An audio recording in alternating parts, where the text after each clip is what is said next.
I love Jews.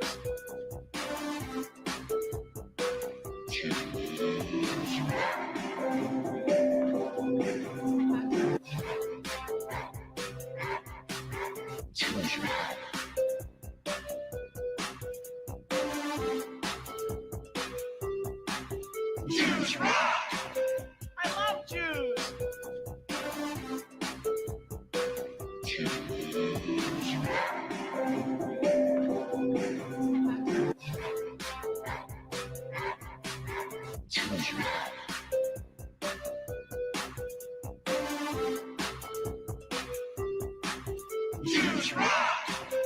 I love Jews. I love Jews.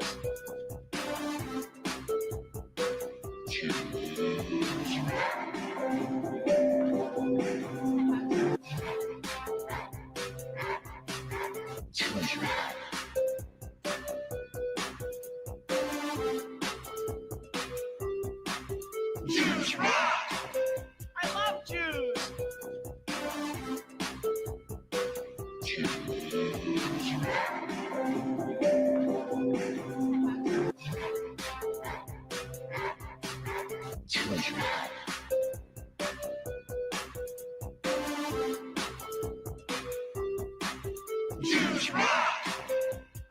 Jews.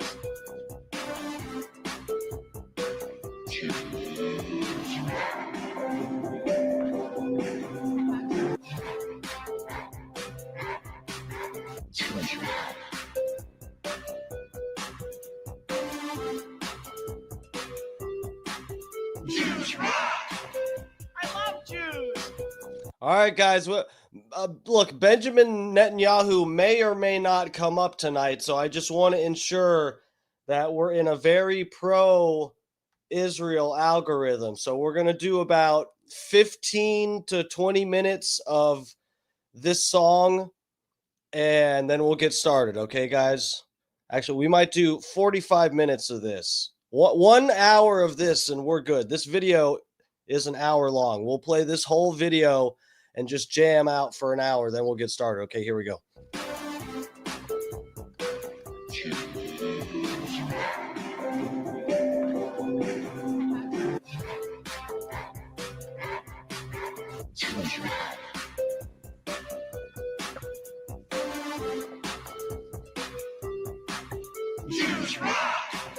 I love Jews.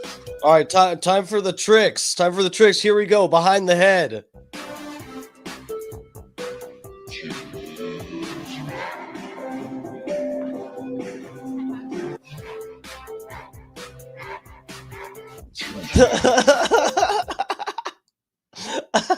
Hold on, guys.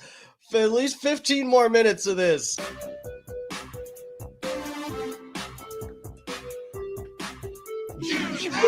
We're jamming. I love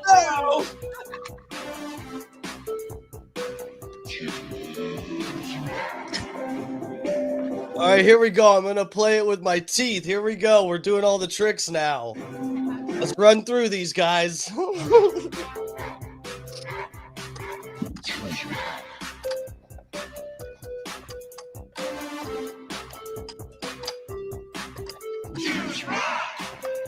love Jews.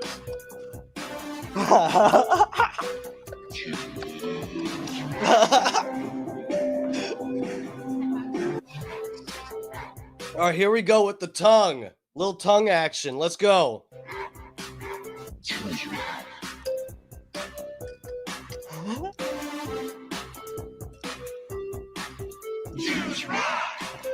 I love Jews.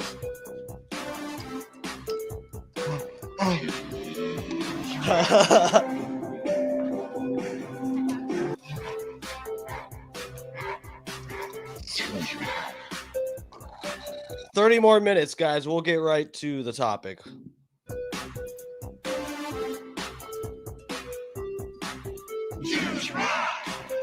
I love Jews.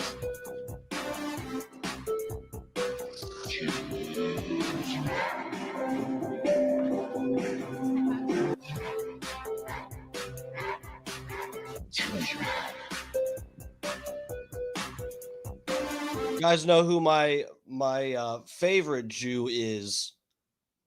Gene Simmons. He rocks.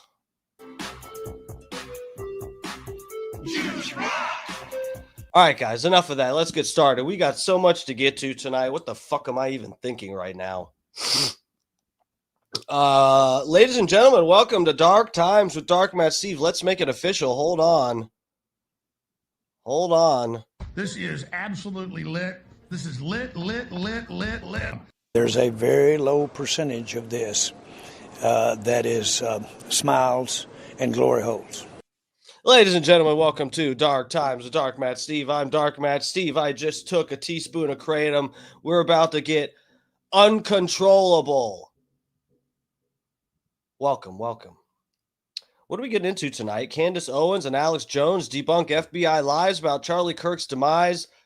Bullet caught on video. Yeah, we got a few things to get to. We are on YouTube, X, and Rumble. So wherever you're at, get in the chat.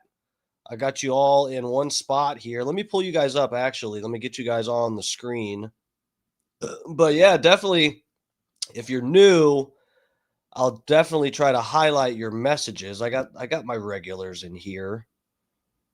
But yeah, if you're new, I'll definitely highlight your stuff. But yeah, there you go. You guys are going to be up on the screen. As soon as your messages start popping up, you're going to cover my parody award down here. These are the only two things I have to show for the work I've done in my life. One is a 2022 parody award, and the other is my graduation photo where I have no eyebrows. No eyebrows. Check it. No eyebrows. Because I was on antidepressants. You're right. It's exactly what it was. How did you guess? So go ahead. When you guys start chatting, it's going to cover this up. And we'll forget about anything I've ever accomplished. Welcome. So yeah, guys, we've been talking for days and days. We were very early. You know what? You guys, I'm going to pat myself on the back because no one else is going to fucking do it, okay? Guys, sometimes we are ahead of the curve over here. Because now Alex Jones is, well, I know Alex Jones is talking about, finally, we've got like, you know, a more mainstream, or maybe not mainstream, but louder, the more amplified voices to talk about some of these alternative theories when it comes to what really happened to Charlie Kirk. Finally, feels like our voices are being heard a little bit. But yeah, the same video that I posted on my Instagram days and days ago that I've gotten a bunch of flack for, and now people are coming around. The bullet that hit Charlie Kirk appears to have been captured on video. I'll be with the chat in a second, guys. I'll welcome everybody getting in here. But yeah, the bullet was caught on video. The FBI story is just looking shakier and shakier every day. I guess maybe we might take a look at some updates with what they say. But a lot of people are calling BS on these messages. And it's really funny. You know, like I said, guys, over here, we're a little bit ahead of the curve. We're willing to I've been sitting here for almost 4 hours every night. We've been doing over 3 hours a night in here where I'm looking stuff up. We're looking stuff up ourselves, going through the maps and looking how things line up. We've been figuring all this shit out ourselves, and we've ended up ahead of the curve over here. But anyway, we'll see what Alex Jones says about this. I know Candace Owens has made a bunch of comments that have gotten, you know, it's controversial. It's gotten a lot of attention. Various things she says. I know today I watched a couple minutes into her video that she released. I think it was today that it was first posted, but where she's getting into problems with the FBI story. But it is funny to see some of these bigger, you know, more amplified voices in either conservative media or alternative media Like today, I caught some of the PBD podcast. I caught them live, which I almost never do, but yeah, I caught some of their show, and they were going into pretty much, I think, across the board, which it isn't usually the case with that show. I think consistently across the board, I think everyone on that show agreed that these text messages that the FBI is claiming are back and forth between the shooter and their trans butt buddy or whatever the fuck it is. Everyone is calling bullshit on these messages. Everyone that's willing to question the FBI story. Like I've said, guys, you got to be careful because a lot of these conservative people, they don't want to come across as crossing Trump. So they are going to avoid really, really questioning the FBI's take on all the data that they have and what they're presenting. We've been through the Epstein debacle, and people haven't learned their lesson yet to not trust the FBI. And they don't want any more reason to feel like they have to talk shit about the FBI and piss off Trump or burn bridges with their MAGA friends or whatever. So it seems like there are there's quite a few people that are burying their heads when it comes to this, some of these alternative theories, but we're going to get into it here tonight. Let me get to the chat, say hello to everybody getting in here. We'll get started. Michael Earl, welcome. What's up? What's up? Dutch Duke, Bob Cook, Rainey, K-Dog, you're fired. Snizuk said, maybe Candace and Alex Jones can change my mind on how this went down, brothers. Well, Sniz, I didn't see you in here last night, but I did want to, I wanted to, look, I know we kind of got into it a few nights ago. I don't want anybody, I'll reiterate, I kind of said this last night, but I want to reiterate, guys, if I get heated about this, if I start fucking screaming and whatever, which I've been doing, look, I don't have a real political affiliation. I'm not on here promoting any fucking politics. I'm really just trying to observe and react and give my take with some shit where a lot of the times I feel like people are just so bought into one side, it's impossible to get a real opinion out of people. Everybody's fucking towing the line. So if I start going off, please, you guys can get mad. We can all get mad and heated and whatever, but we're just chatting. We're just trying to fucking figure it out ourselves here. And I don't think we're doing too bad of a job, but it's okay. If you guys disagree with me, it's all good.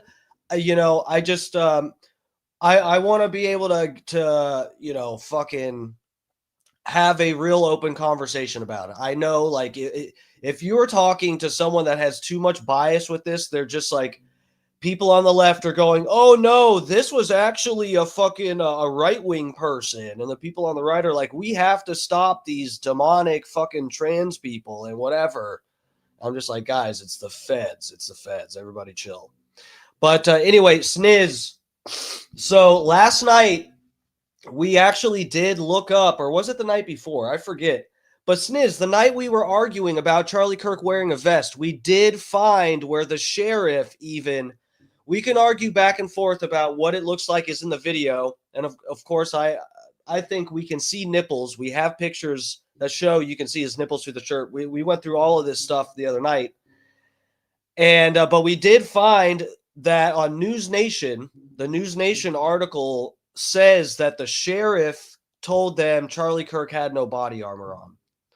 And also, I think Jeff Cron, one of the guys from my chat, sent me today a video of a girl who was there who also claimed she's not the same as the sheriff who's probably seen his body, but this chick that was there was also claiming he wasn't wearing a vest. So I kind of think that theory's out the window. The vest, to be real, I think the theory of Charlie Kirk having a vest on was the only way to like save this this 200 yards shooter theory, because that's the only way you can make sense of the bullet not going through his neck. If you shot from straight across forward and hit Charlie Kirk here, that's not gonna get lodged in your body. a 30-06 is not going to get lodged in your neck, hit right here, and not smashing into your spine or bone or anything. And we also showed the other night, and I can show you, there's a guy who used ballistic gel with a resin skull inside and showed what it looks like when you hit someone with a 30-06. It made this fucking thing blow up. Okay? So the vest theory, I think, was the only saving grace that the mainstream, the FBI, the people that believe the FBI and the left a shooter on the roof 200 yards away. That was the only thing that could make sense of that theory of what the bullet appeared to not do, which is go all the way through his neck and through the tent behind him and put blood splatter. We don't have any of that. So the only thing that could have made sense is that the bullet hit his vest, went up into his neck, ricocheting, and then got lodged up in his skull or something. But that's not the case. He did. It looks like now we have confirmed that there was no vest. So why don't we have an exit wound? According to the mainstream story, we don't have an exit wound. And I don't know how much of this we should really go through. We should get to the shit, but I'm just trying to lay out. I know some people are gonna be like, "Oh wow, I stumbled onto the schizo corner of YouTube," and you're right, but I think I might be right, and I have been right about a lot of the facts. I've been calling this from day one that this is something different than an organic act of political violence. So anyway, let's get into it. We'll see what Alex and them have to say, but looks like he's gonna break down the footage of the bullet. But yeah, glad to see you back, Sniz. Irish prick, notice the furries. What, are there furries in my chat? Or you just mean in life notice furries? It's hard to miss them. It's hard to not notice them. A human-sized dog. Bart Hutchison, welcome. Tina's up in here. Bub Army Mom. Snizook, it is in fact a bug people see that they think is a bullet. You really think that, bro? Here, I'll show you this. I'm glad this is actually nuts, man. This is nuts. To me, it's crazy how, I guess you just haven't seen the same videos, but I can show you where someone actually catches the muzzle flare on video. We'll pull this up, and then we'll get into Alex Jones first, and then talk about Candace Owens. Let me see if I can find this. Oh man, I've saved so much shit. It's like, oh fuck. I didn't think we'd get into debating about if this is a bullet, but we can. Let me show you this other video.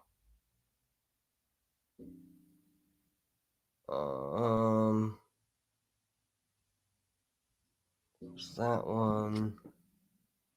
I'll pull this up for you so you can see the muzzle flare everybody's talking about.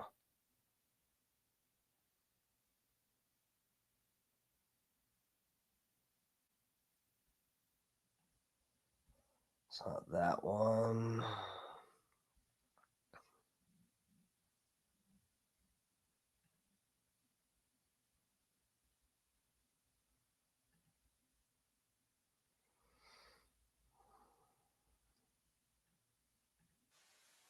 Okay, here we go, Sniz. Let me pull this up for you so we can. I just want everybody to get on the same page from where I see we got new people up in the chat tonight. Please hit the like and sub. I stream 5 nights a week up in here, and then I do a cold plunge and a Sunday run day on Sunday.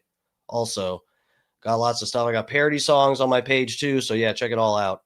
Thank you for joining us. So here we go, Sniz. You want to see the muzzle flare? You say. Sniz, I just I find it amazing, and I hope you're like trolling me, dude.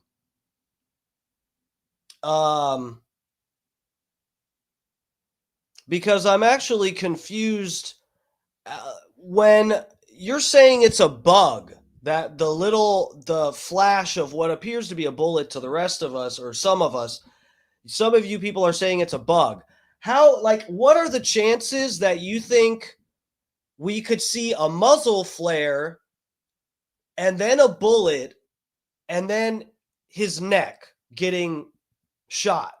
what are the chances you actually think we'd see a flash of light that looks like a muzzle flare? Then we'd see a bug that looks like a bullet going straight towards Charlie Kirk, and then it lines up directly with the exit wound.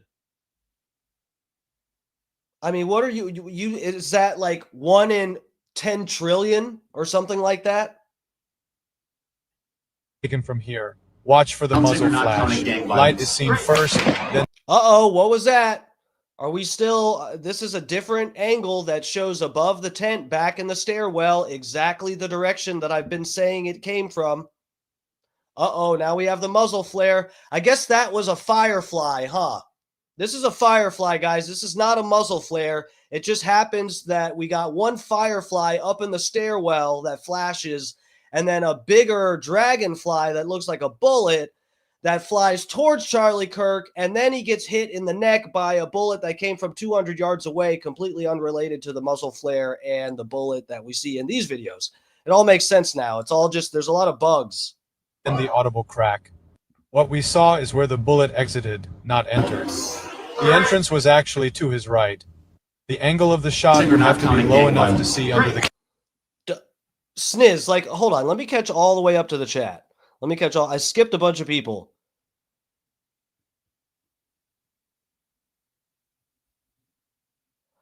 Snizuk, you can't see a bullet with the camera that was used for the video you have. How do you know that, Sniz?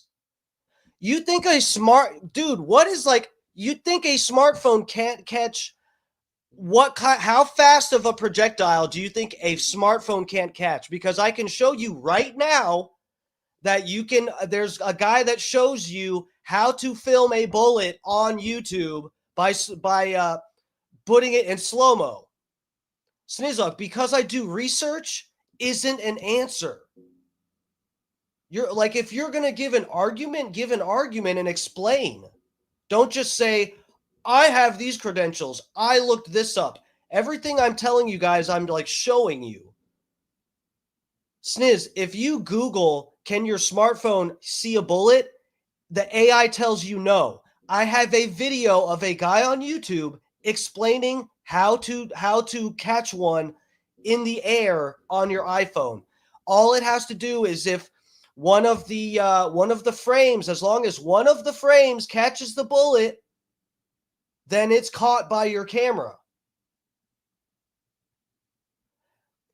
Sniz, what part of, like,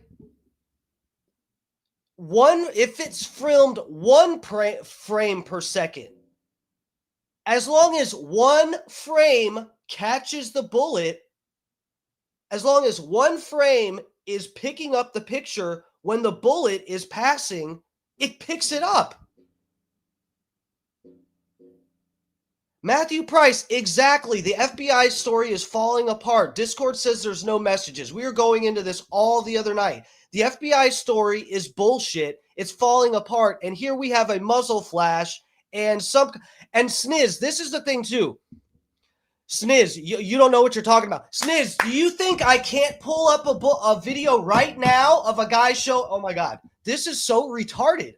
Dude, this is why I got angry the other night, because honestly, dude, you are arguing shit you have no idea about. And the thing is, too, what are you thinking we know what kind of projectile? We have no idea. If it's coming from this angle, we don't have the FBI telling us what kind of gun it was.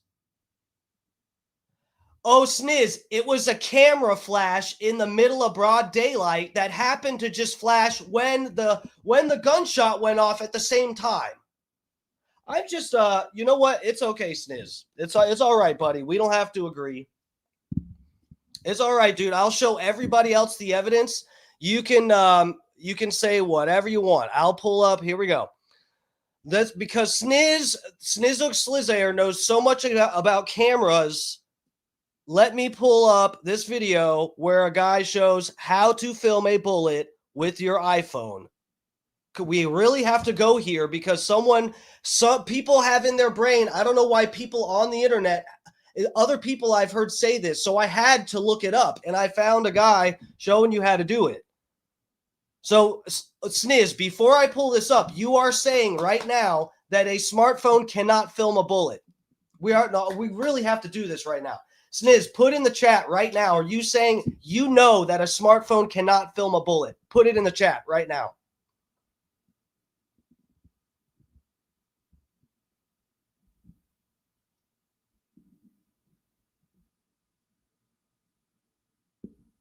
I'm waiting.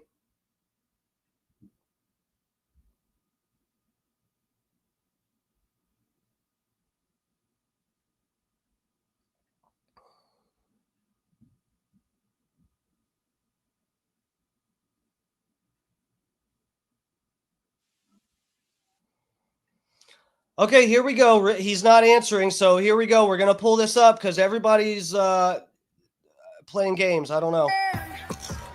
Your camera phone is faster than a speeding bullet. Let's check it out, guys. This is impossible, but let's see. This is Wix Studio, built to It's meet just like such a waste of time.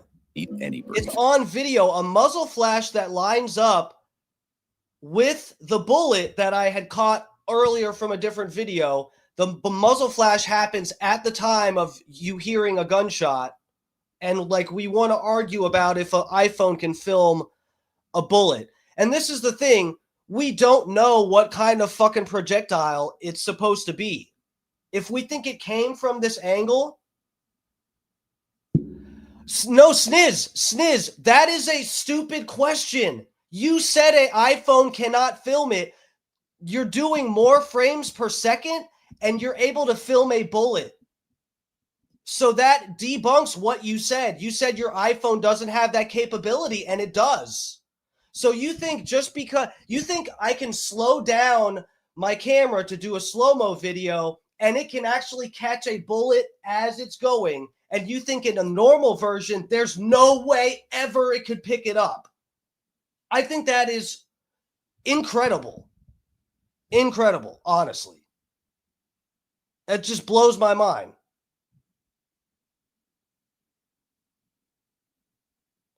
Sniz, yeah, it's supposed to be a 30-06. Dude, I have so many videos to show you. I can't believe you were gone last night and I couldn't. You want to see what a 30-06 does to ballistic gel? Should we pull that up first? Sniz wants to believe the FBI that it was a 30-06, guys. So let's take a look at what that looks like. Let's watch this. All right. Here we go. 30-06 versus ballistic gel head. Let's see how this goes. So today on Let's see if this looks anything like what we saw. Dual Liberty Firearms, we're going to be showing you what a 30-06 does to a ballistics gel skull.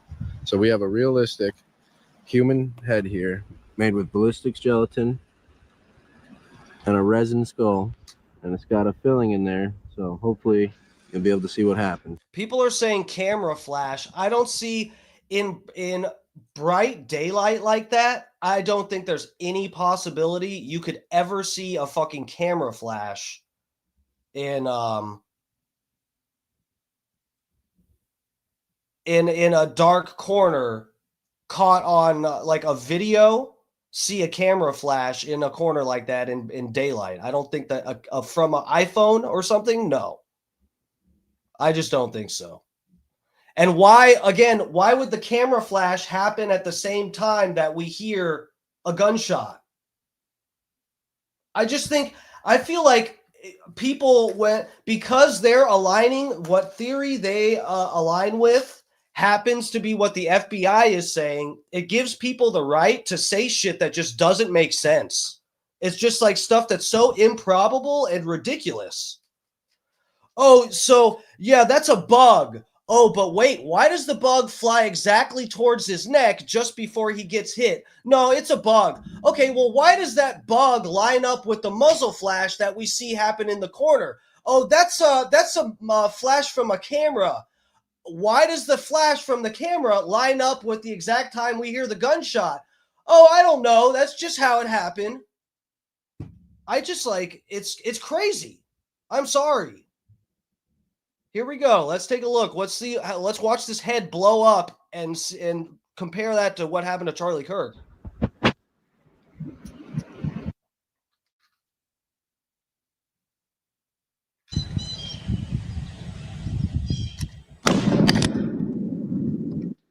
Case closed. You guys are wrong. Case closed.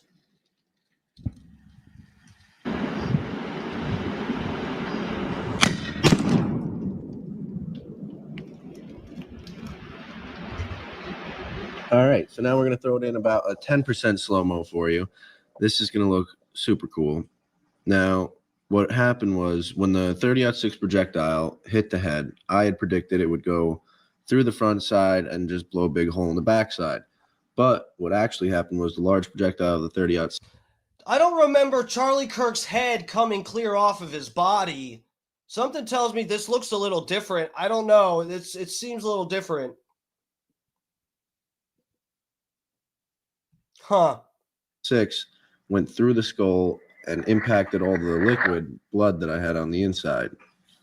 Now that had created a shockwave inside of the head that had literally blown the head to pieces. There was not much left to it when it was all said and done. Is Snizzook Slizair still in here? Like, for real? For real, bro. It's like when I start proving you wrong, you just leave.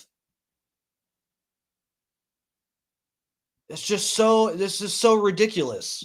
It's so ridiculous. And then he fucking says I'm full of shit and there's bugs outside and that's it. And then he leaves. That's okay. Jesus Christ. There's a bunch of new fucking people up in the chat. I can barely keep up with it, but welcome, welcome. Yeah, it explodes. Fucking, yeah, there's a bunch of new people up in the chat. Done, you know. So I do have to say that all in all, 30-06 versus human head, amazing result. More coming at you, every caliber I can get. So what does anyone, guys, how can you watch this and think that Charlie Kirk got shot with the 30-06? This is like insulting. This is actually insulting for the FBI to be feeding us the bullshit they're feeding us.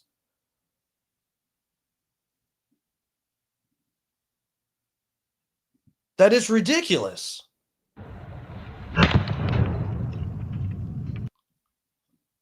Like, what? Why? I shouldn't have to say anything else. I should have to say nothing else for the rest of the night. Case closed. All right, guys, here we go. Now, this is and you have to recognize too, this is one of the reasons why the argument you can't film a bullet with a camera. It's a stupid argument because we don't even know what caliber we're talking about when it's coming from the stairwell. When I said your phone can film a bullet, what caliber are we even talking about? Sniz said, they said it's a 30-06.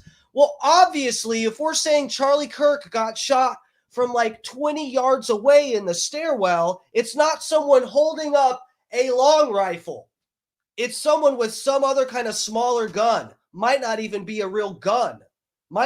People have speculated on if it's some kind of ball bearing shooter or something. It might not be something as fast as a bullet. The fact of the matter is we see a muzzle flare and then we see a projectile and then we see Charlie Kirk get hit and slump over dead.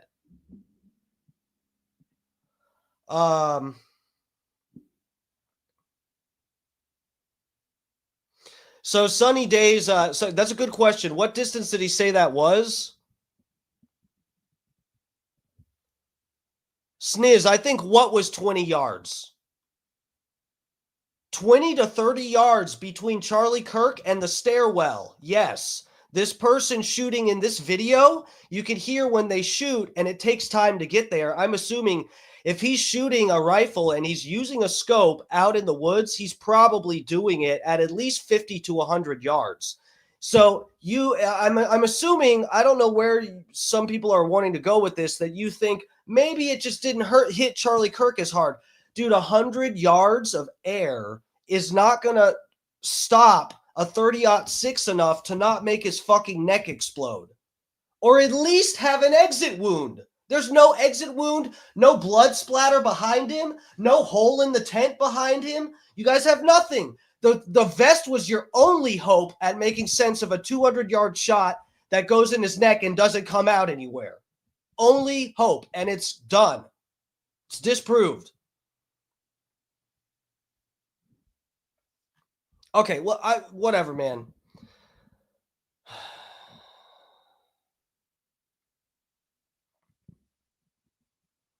You still assume he didn't have a vest on? No, I'm going by my observations. There's no vest you can see your nipples through that doesn't cover your heart, Sniz.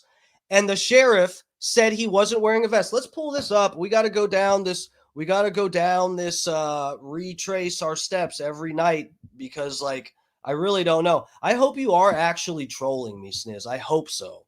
Because this is, like, actually a retarded waste of time. You assume he's not wearing a vest.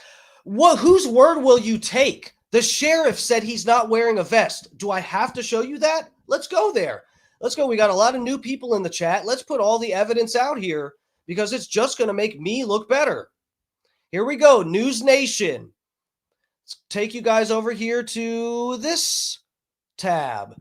News Nation, 33 hours to find Charlie Kirk's suspected killer. Scroll down to the bottom. Photos played a big role. Charlie Kirk investigation. What charges will Tyler Robinson face? Scroll down. Was Charlie Kirk wearing body armor? That's a very good question.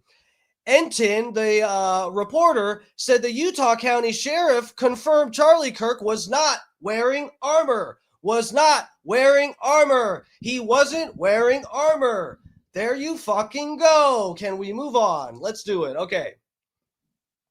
Okay, we're moving on to something else. That was fun. So yeah, let's 45 minutes in and I'm just about to get to the stuff I had planned. So no, we'll go back. Let me show you guys again the muzzle flash because this is what we're going to be arguing about. This is what Alex Jones is bringing up. Finally, people are coming around. Which this angle suffices. Oh, look at that. A bug happens to line up with the muzzle flare and Charlie Kirk's exit wound. That's funny. A projectile can be seen here, lining up with the muzzle flash. The actual assassin is near the stairwell, giving a concealed position. The fire from across was... Look at that. It was actually... The muzzle flare is literally shaped like it's coming out of a barrel. The distraction shot to draw attention away from the actual gunman. The purpose of this is to explain a different shooter location.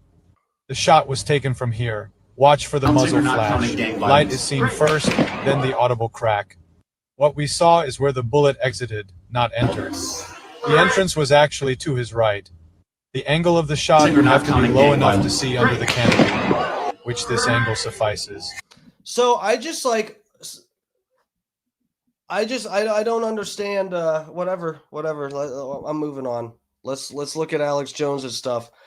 Honestly, dude, I don't see how someone, when we say we're getting 10 steps into like, okay, but I have this evidence, and you go, oh, but what about this? Well, but there's this that lines up with that, and you go, but it was probably just this, and then I say, well, no, this lines up with that also, and then you go, but that was probably just the phone camera flash, and it's like, you're 10 steps past where I'm having to speculate, or I'm like showing you video evidence and everybody's like trying to come up with excuses to trust the FBI who lied to us about Epstein. I'm just like,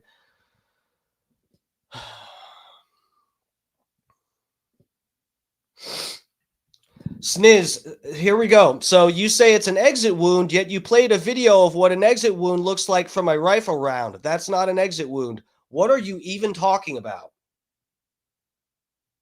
I'm not, bro. I only played one video of a rifle, and that was to show you that that's not possible, that the killer used a 30-06 because it would have taken Charlie Kirk's fucking head off. That's the point of playing that. The people who are thinking he got shot from the other side don't think it was a 30-06 from like 30 yards away. That's the point. Where's the giant hole in Charlie Kirk? We see the exit wound in his neck. No one's saying it was a giant round shot from 30 yards away. You don't need a 30-06 to make a shot from 30 yards away.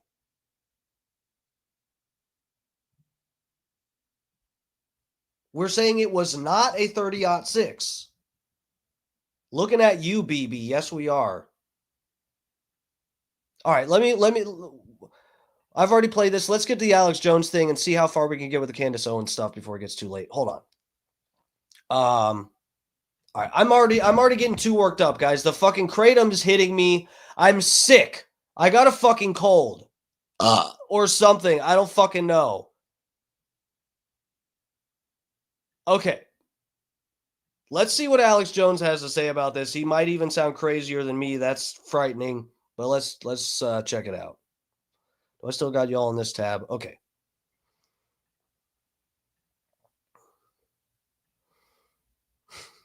Fucking White Ice T said Israel with a BB gun. It was BB with a BB gun. Bro, what is going? StreamYard is fucking. This is not the right night for StreamYard to be having problems too. You should just see what the fuck I'm dealing with right now. God damn it. All right, here. You guys on this with me? Yes. Okay. All right. Not been doctored from what I can see. And you do see, just like we saw with Trump, if you slow it down, after the bullet grazes his ear, but you see when it's coming in. It's like a streak. And here you do see in multiple camera angles what looks like a bullet being caught coming down in some of the frames. You see in an open window, back up behind about 70 yards away, you see a muzzle flash. I don't think that's 70 yards, but maybe, you know, if I knew the campus better, I'd probably say different. But it looks like the furthest distance I can shoot on the pistol range at the fucking the gun the shooter's world that I go to, the gun range. That looks about the distance, and I could make that shot with my fucking Smith & Wesson 9mm. I could definitely make a 30-yard shot. Eye on this space here where the red circle is as the next clip plays. To me, I first seen this and thought straight away, holy shit, that is the bullet. It matches the exit wound. It also matches the shirt puffing up and the angle of the entry and exit. I needed another angle just to see if this was actually fact, trying to get as much info as I could before I posted anything. And in that video, you can see the same, what appears to be the bullet coming down, and it does line up with the actual gunshot itself. They're not counting gang violence. Great. So, again, I needed another angle. I found this video, and this one's a little bit harder to see, but you can see something go down into the back right-hand side of Charlie. So, from this, looking at Google Earth and drawing a line from where I believe the shooter was, his tent being set up in the middle of that triangle area, would appear that the shooter was right here in the middle of the menorah, right here where Charlie Kirk was, in the middle of the menorah. Was up here somewhere. That's the angle that the bullet was coming down from. It all makes sense to me. Pretty crazy. I think if we pan around and look at where the media and where everyone else is saying that the bullet come from and giving scenarios on ricochets and different bullets and bits and pieces, it doesn't make sense for it to come from the rooftop over here. It doesn't line up with what appears to be. So, just for the record, I'm going to try to keep calm, okay? I swear. Look, hold on. Sniz says, Terry, after the shot rings out, you can see people look into the direction where Robinson was. So, you can also, this is the thing with I've heard a few other people explain this, that when you shoot around like that, that's in an echoey place, you can't tell where the fuck it really came from. Or it's a lot harder to tell. But the video, there's multiple people that have been interviewed. One of them, if you've seen the clips going around, there's the one MAGA guy who's wearing like a red shirt and a red hat. And he's getting interviewed, and he's describing to some media outlet, someone that's interviewing him, he's describing Charlie Kirk getting hit. And then his group, his friends, whoever, somebody comes over and they're like, bro, stop. Don't talk to them about this. Stop. And he's like, no, fucking let me go. And he flips out. That guy describes being down there in front of Charlie Kirk, near Charlie Kirk. He says, I hear the shot ring out. I look left, and then I look right back at Charlie Kirk. That means a guy who is closer to Charlie Kirk, according to him, the gunshot came from his left, which is Charlie Kirk's right, which is exactly where we're saying the bullet came from. So it depends who you ask, but we at least do have interviews and shit where people are describing looking to the left, that they heard it come from the left.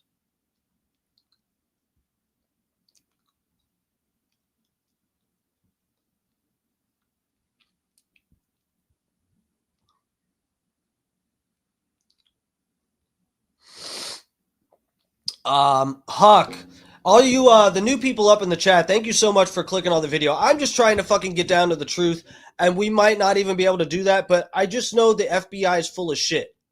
I have 10 times as much, a million times as much confidence in where I'm leaning with how this went than any bullshit that comes out of Kash Patel's fucking hostage, scared mouth. Okay?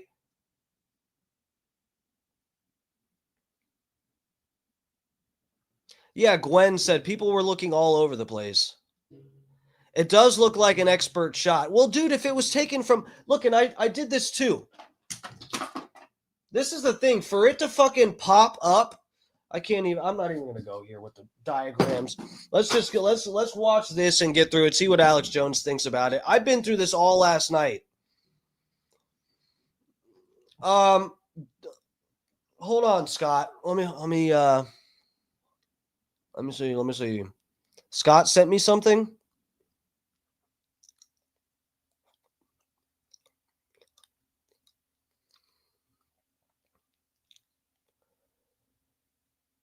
Oh yeah, and Scott well, I don't know if I should show this. I can at least pull this up. I think I can. Oh well, it's up here. I'm an idiot. I was screen sharing. This is why you got to be careful with Twitter. But yeah, so I'm not going to play this, but yeah, it's this, it at least appears as bulging out. Notice the skin bulging out. If it was an entry wound, it would collapse inward.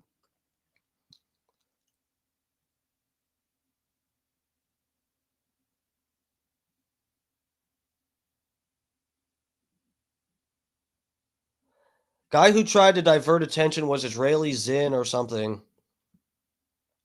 Promo code, what's up, lover? Welcome. FBI is full of crap. Fact check true. Dude, all of their evidence has been so much more shaky than the video footage that we are going over. Every little bit of it. The Discord messages, Discord says was not sent on Discord. The fucking manifesto that was left behind got destroyed. But they promised they had one. They promised. Kash Patel. Guys, you can trust Kash Patel. As scared as he looks, you know he wouldn't lie to you. So there was a manifesto, but it got destroyed. Just like the telemetry data for the Apollo missions. That's fun. Must have had them stored in the same place.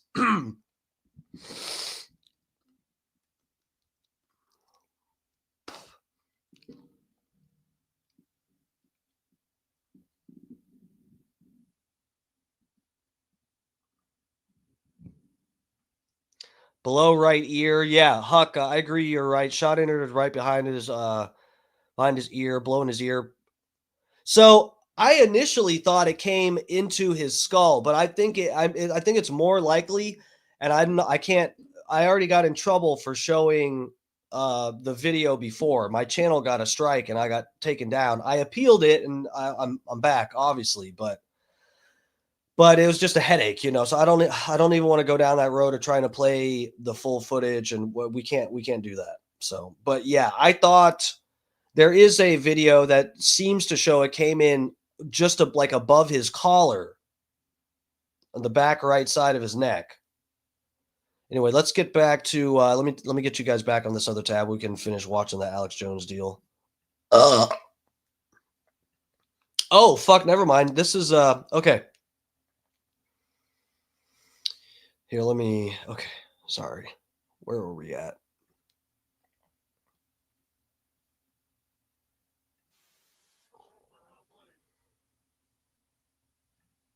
Okay. I got you back here. Here we go. Where am I at? Been doctored from what I can see. And you do see, just like we saw with Trump, if you slow it down, after the bullet grazes his ear, you see when it's coming in. It's like a streak. And here you do see in multiple camera angles what looks like a bullet being caught coming down in some of the frames. You see in an open window back up behind about 70 yards away, you see a muzzle flash. Keep your eye on this space here where the red circle is as the next clip plays.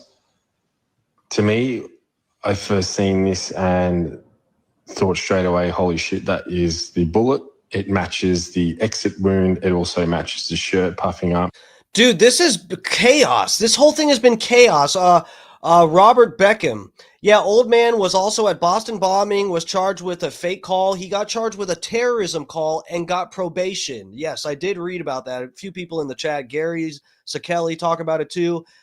He was at 9/11 attacks.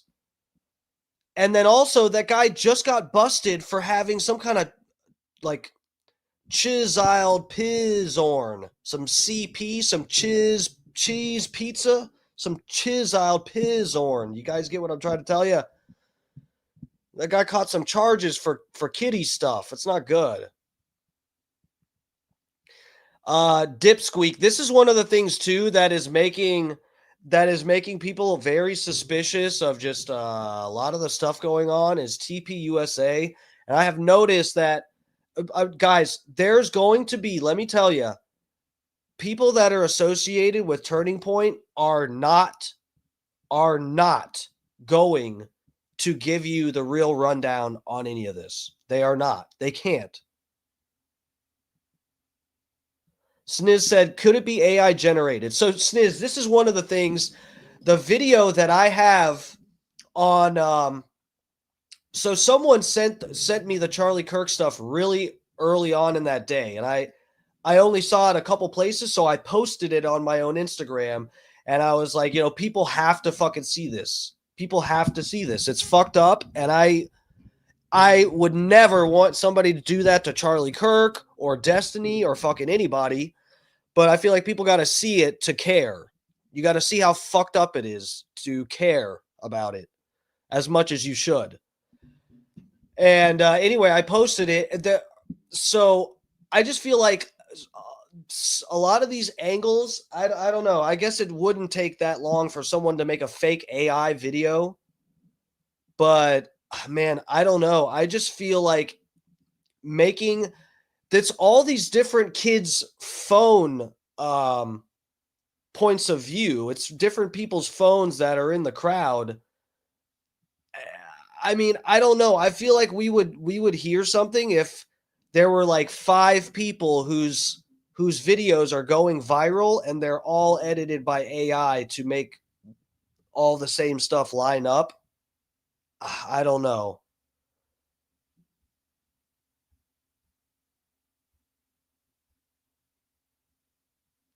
Yeah, Sniz, I guess you missed this on the show the other night. This is part of the problem too, Sniz. And I know, guys, please don't, please know that I get it, that no matter what, if you're trying to come on, if you are a streamer especially, and you're coming on the internet to tell people what really happened in some assassination attempt, you're automatically in the crazy. You are in schizo land. That's like, people consider that, and that is fair. I get it. But this is why when there's like 100 red flags that line up together, it's just like, to me, it becomes almost inarguable. But yes, so if you notice, Sniz and everybody else, with this theory of the bullet coming in and exiting this part at a downward angle, where would that bullet be? That bullet would be in the sod. There was all grass under Charlie Kirk, so that bullet would be lodged in the sod. A few days later, they already had all the sod ripped up, and there's new concrete down there. It's not like he spilled blood on concrete and they couldn't wash it out. Who is going to know his blood is in the grass? Why pull up sod? To me, that says they're hiding evidence. They pulled up the sod because the bullet was lodged in there somewhere, and then they poured concrete. I don't think so, Sniz. Are they pouring concrete for a memorial? We can check it out. We can see, but I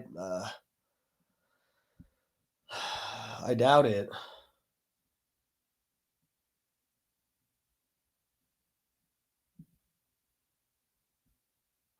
Brad said, "Oy vey, goy. It's totally not the inside of the shirt microphone mini cannon." I wish it were that simple.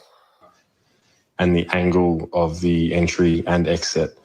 I needed another angle just to see if this was actually fact, trying to get as much info as I could before I posted anything. And in that video, you can see the same. Guys, I'm sorry, the kratom's hitting me. I need to calm down. What appears to be the bullet coming down, and it does line up with the actual gunshot itself. They're not counting gang violence. Great. So again, I needed another angle. I found this video, and this one's a little bit harder to see, but you can see something go down into the back right-hand side of Charlie. So from this, looking at Google Earth and drawing a line from where I believe the shooter was, his tent being set up in the middle of that triangle area, would appear that the shooter was up here somewhere. That's the angle that the bullet was coming down from. It all makes sense to me. Pretty crazy. I think if we pan around and look at where the media and everyone else is saying that. Oh, Mark, thank you, man. I appreciate that. Mark Reynolds said, Steve, you got great coverage on this. Well, you know what, guys? I'm really trying to have a conversation. It's a team effort, and I'm not trying to just be fake humble here. But, Scott Starbird has helped me out. That's our boy in the chat. He's my moderator. Got to subscribe to his channel because he does a great stream too. And he's he leans a little more right than me probably, but he's a very open-minded dude too. He's open to conversation, and he's not just on there to suck off Donald Trump and play defense for politicians or something. He's really trying to score things fairly, and so am I. And whatever. I'm trying to really look at all the available evidence and what seems like reliable and what seems like complete fabricated FBI bullshit. And I've honestly trying to be unbiased and not completely schizo. This is where I'm at with this. That's just what it is, The bullet come from, and giving scenarios on ricochets and different bullets and bits and pieces. It doesn't make sense for it to come from the rooftop over here. It's the bullet doesn't line up with what appears to be the bullet anyway. However, when we come and look from this point of view, I'll just swing this around so we can get a better idea of what's around here. You can see there's rooftop access there, but there's also a staircase down in a little alley there in that little nook. So to me, it's pretty obvious that the shooter was most likely here somewhere. See, when the first night that we had started sniffing on this trail of the shooter being on Charlie Kirk's right side, the first night we started sniffing this out, we thought it was this bush that's up here on. Let me get on back. This bush that's up here. but I didn't exactly understand the layout and how far forward Charlie Kirk was. So initially when I looked at this, I wasn't sure. I thought Charlie was maybe seated a little more forward, like the tent started here, where the tent was like this.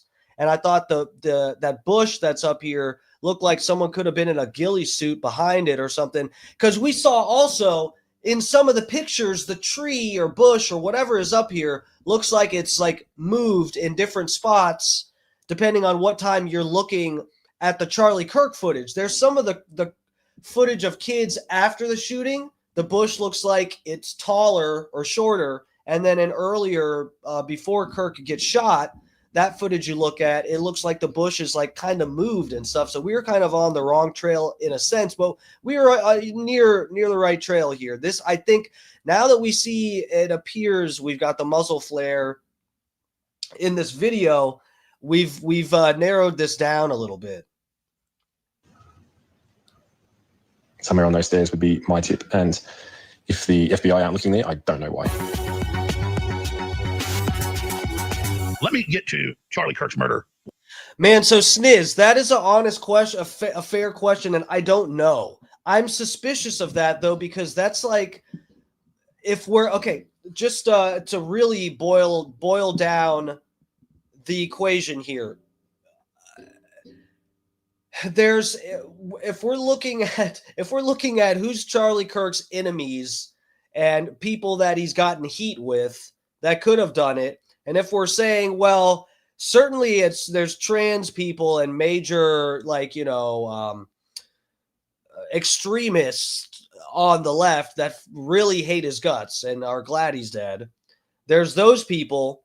But then he's also recently been getting heat with Israel and stuff. And again, I'm not saying that I'm 100% sold that it was Israel. I don't know. All I'm saying is what leads, this is the thing too. Dave Smith even did a video today or yesterday, and I watched the PBD podcast play some of Dave Smith's video where he explained, he's like, why do you people think it's Israel? What evidence do you have that points to that? Well, it's sort of like there's a bunch of like, I wouldn't even say circumstantial, but there's a bunch of things that just like seem to hint towards it. And, but again, guys, I'm not betting my money on that part. The issue is the FBI is lying. I would debate anybody on this anytime. I've been sick. I was sick this morning. Last night, I was starting to get weird. I don't know what the fuck. That's why I'm taking the kratom.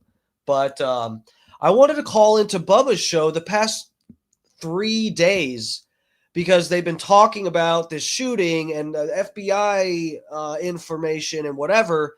And I know there's been some voices, people voicing their skepticism, Dr. Dan and a few other people on Bubba's show that were like, I don't know, guys, this is like a little weird. I would debate anybody on this. I don't give a fuck. To me, it is like so easy to discredit everything the FBI has put out so far. It's like a joke. It's a joke to me. I don't know how they could like make themselves look much worse. Last Wednesday. We had a manifesto, but it got destroyed. The messages were sent through Discord, but Discord says it wasn't.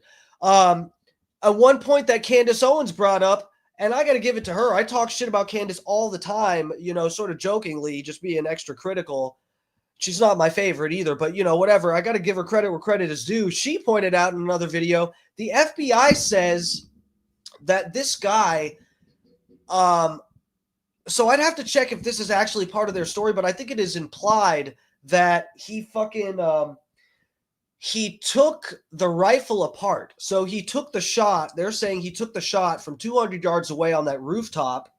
Then he took apart the rifle. Remember, they said the screwdriver that he used, I'm remembering this now. They said the screwdriver he used was left up on the roof. That's some of their evidence. The screwdriver used up there.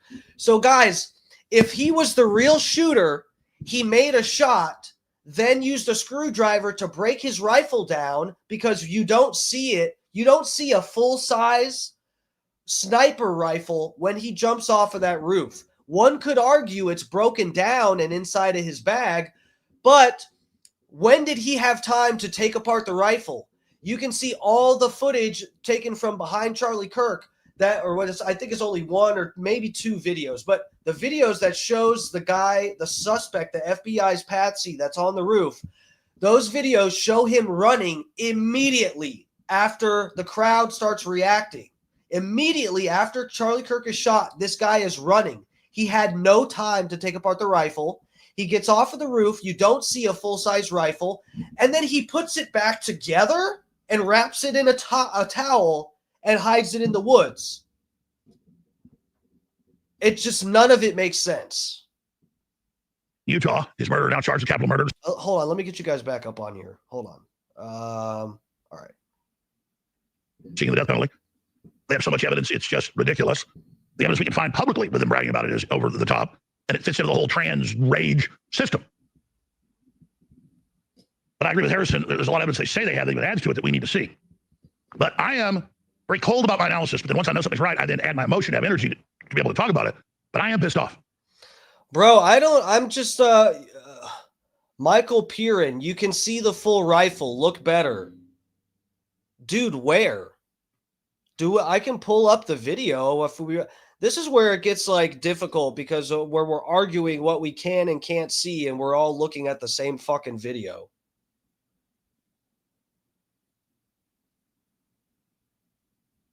Hold on. Let me look something up because this might even be pointless for me to argue because I might not even need this position. Hold on, let me look something up. Let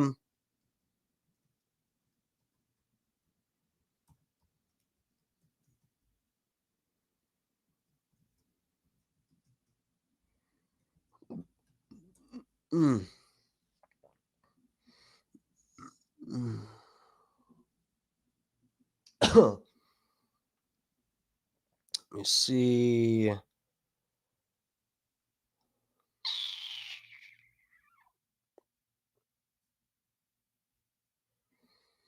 Hold on.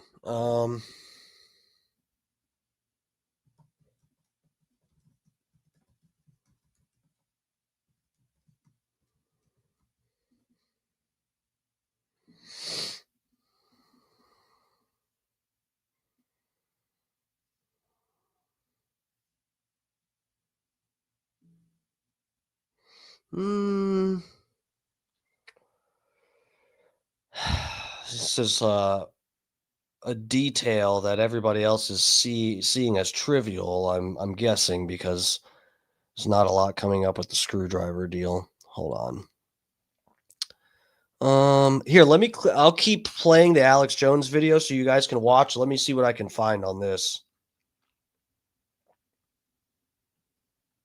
And you should be pissed off too, because these people want to destroy this country and they're bullies and they're terrorists, like the Destiny turd saying, yeah, we need to see more dead Republicans, so they're scared to go out and speak to me in public. He doesn't just need to lose his Twitch account. That's not free speech. That's saying kill people to shut them up when there's armies of people wound up to do it, and it's happening. And, you know, I get a little emotional about this because I'm not scared of getting killed. I take care of my family. And I go out in public all the time. You see it. We do live streams in public. But they're all the internet saying they want to kill me and swatting my house on a routine basis last Wednesday. And he wrote a manifesto why he killed him. What did he show off to his boyfriend? And the eyewitnesses him kissing his boyfriend and them out in public with a boy that thought he was a girl, another young man. And if that's what they want to do, it's a free country. But they saw those of us that said, don't recruit our children. Don't cut our boys' penises off. Don't cut our girls' breasts off. They said, they're suppressing you by their speech. And so he said, Charlie Kirk's a fascist and he needs to die. And so he went there with a rifle. But the question is, was he the shooter? Now, I'm not a ballistics expert. I'm not a gun expert. I know how to use them. I know a lot more than 99% of people. But folks that full-time know about guns. That afternoon, I talked to Quentin, old friend, Army war hero. He called me from a war zone he was in. I'm not going to say where. And he said, why aren't you saying he's dead? I know the security guys. I talked to him. He was dead before he left the campus. He was shot probably with a 30-06. That's the sound. And it sounds about right, 200 yards. They can tell off the echo and all of it. Those guys are just, it's insane. And I was sitting there with Quentin at like 500, 600 yards shooting full Dr. Peppers out of the back of a truck. And he's shooting them, you know, blowing them up, and I'm shooting, miss it. And he goes, the scope I got, he goes, you raise it one, during the reticle one level. It's got a bunch of, the scope I had, raise it one, there goes the Dr. Pepper. He goes, now keep shooting right there. And that's sort of, not missing. I mean, these guys know everything about these guns, okay? That was a 308 that time. And he said 30-06. So he knew the sound. And then we learned days later, 30-06. But he had big questions, and he's talking to them about why there were people on the roof. I know TPS USA people from the inside, they say they never have enough funds, and that they weren't the best at that. Well, they should have been. The best at having the numbers they needed. But then we saw footage of people saying, oh, the bodyguard standing to Charlie's right shot him under the arm. Okay, so I am looking up. The screwdriver was found on the roof. I did find that. They are saying, do you guys need me to slow it down? Robert Hickey said, can't understand. Sorry, I play a lot of stuff sped up. Let me slow this down a little bit. I know sometimes he's a little bit jowly. Well, look at the footage. It's a guy's cell phone in his hand. He jumps when the shot happens, and people say it's a gun. He would never, up on a stage, shoot somebody like that. It's retarded. And it's not the report you hear on all the videos. It's not the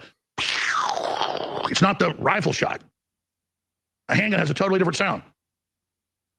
And people would see the muzzle flash and all of that. Yeah, where's the muzzle flash from him shooting? No, it's his cell phone. And then he goes for his gun. He has a cell phone under his arm, arms crossed, drops, and starts going for his gun. So you can't just accuse some innocent person of something just because it's a fun story for you. But dude, I never signed on to this theory either, that it was this guy that shot him and stuff. Bro, no one's gonna take a fucking well, number one, it also, this is the thing too, at least to show you guys that I'm kind of trying to keep all my ducks in a row here and pay attention. Everything with what we're narrowing in on, guy up in over Charlie Kirk's right side towards the back, shoots from that angle, bullet goes down, exits through his neck, and it's lodged in the grass somewhere. They already tore the grass up, replaced it with concrete, evidence is gone.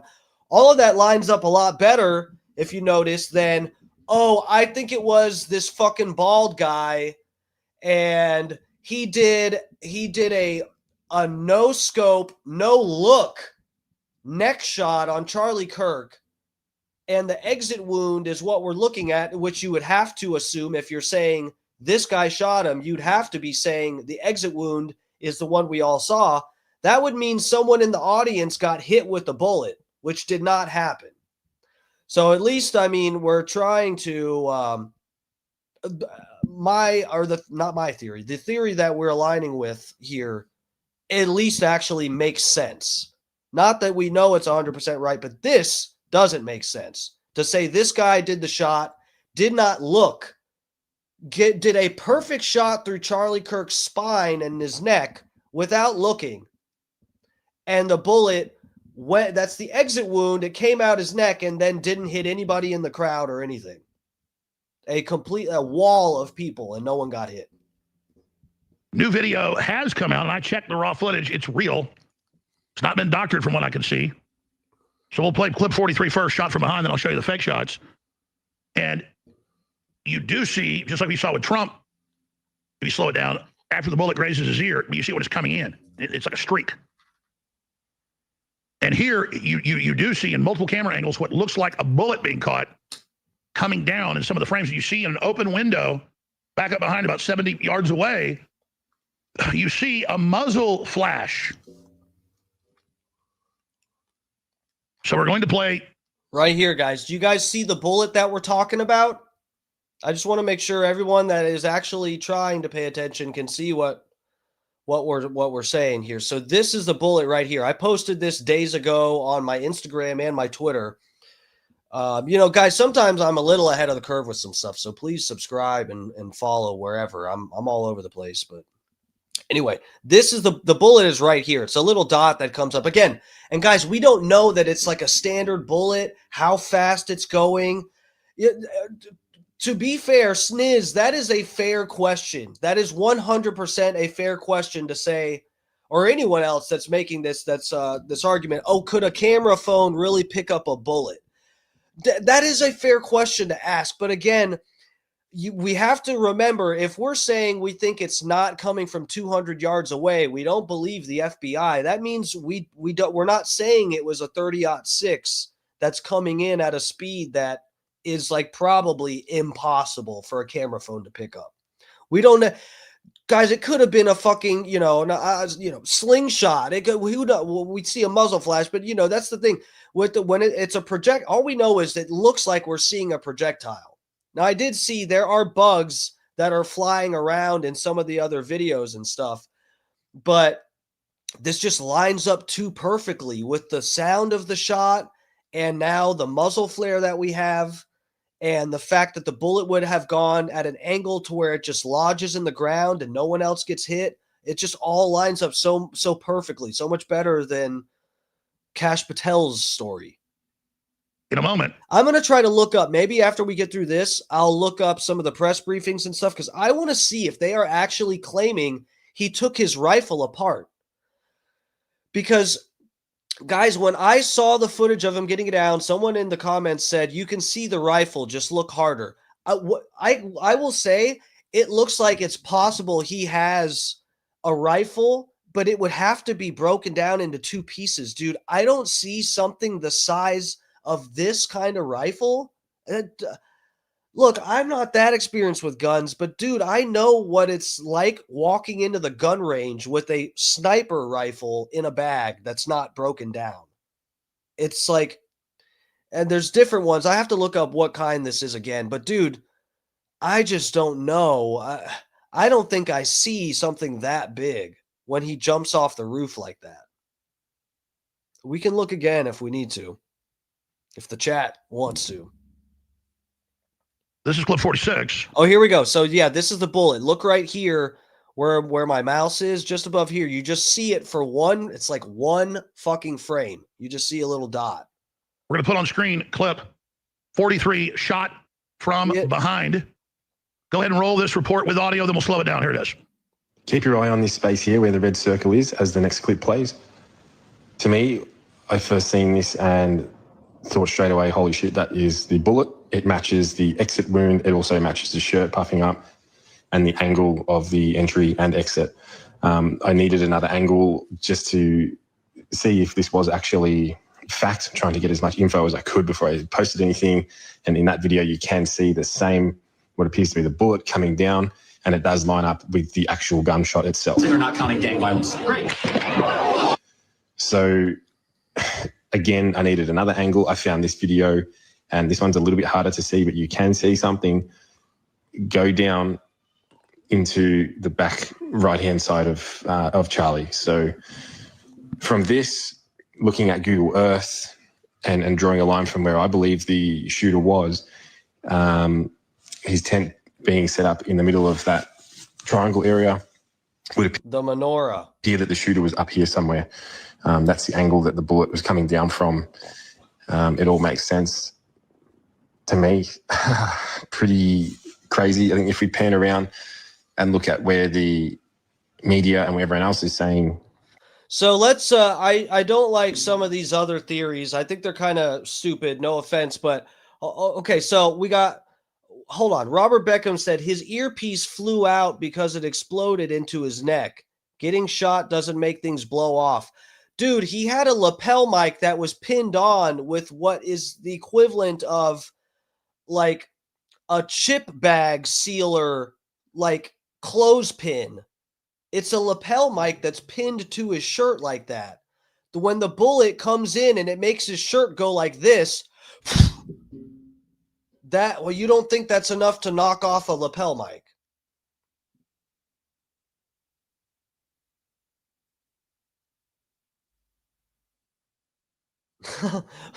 Well, hold on. Robert Beckham said it was in his pants when he jumped off the building. I've had a rifle in my pant leg before. No way someone is jumping off. Okay. That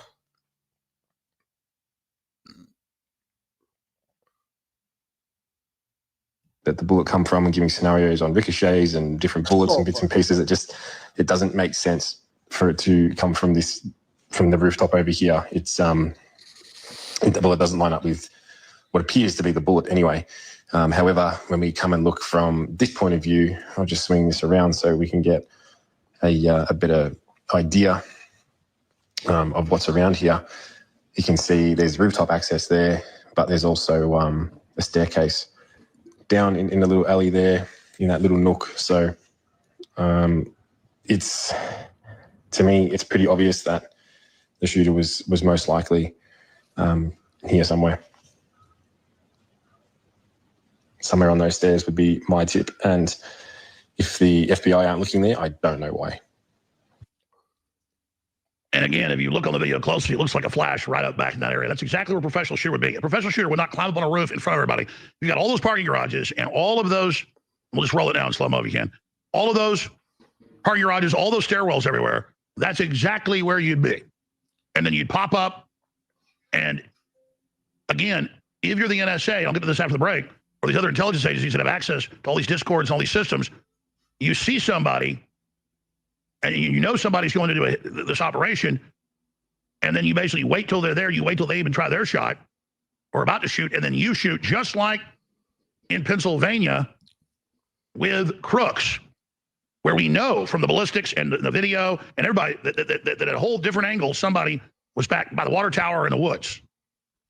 And there's multiple shots on here. There's also... Dude, this is exactly what I was saying. This is exactly, well, not exactly, but this is like what I was thinking happened, is they have some fucking patsy go on the roof, and it's probably, who knows what the fuck is going on. If this guy, Tyler Robinson, if he actually didn't do this, who knows what the fuck's going on through his head?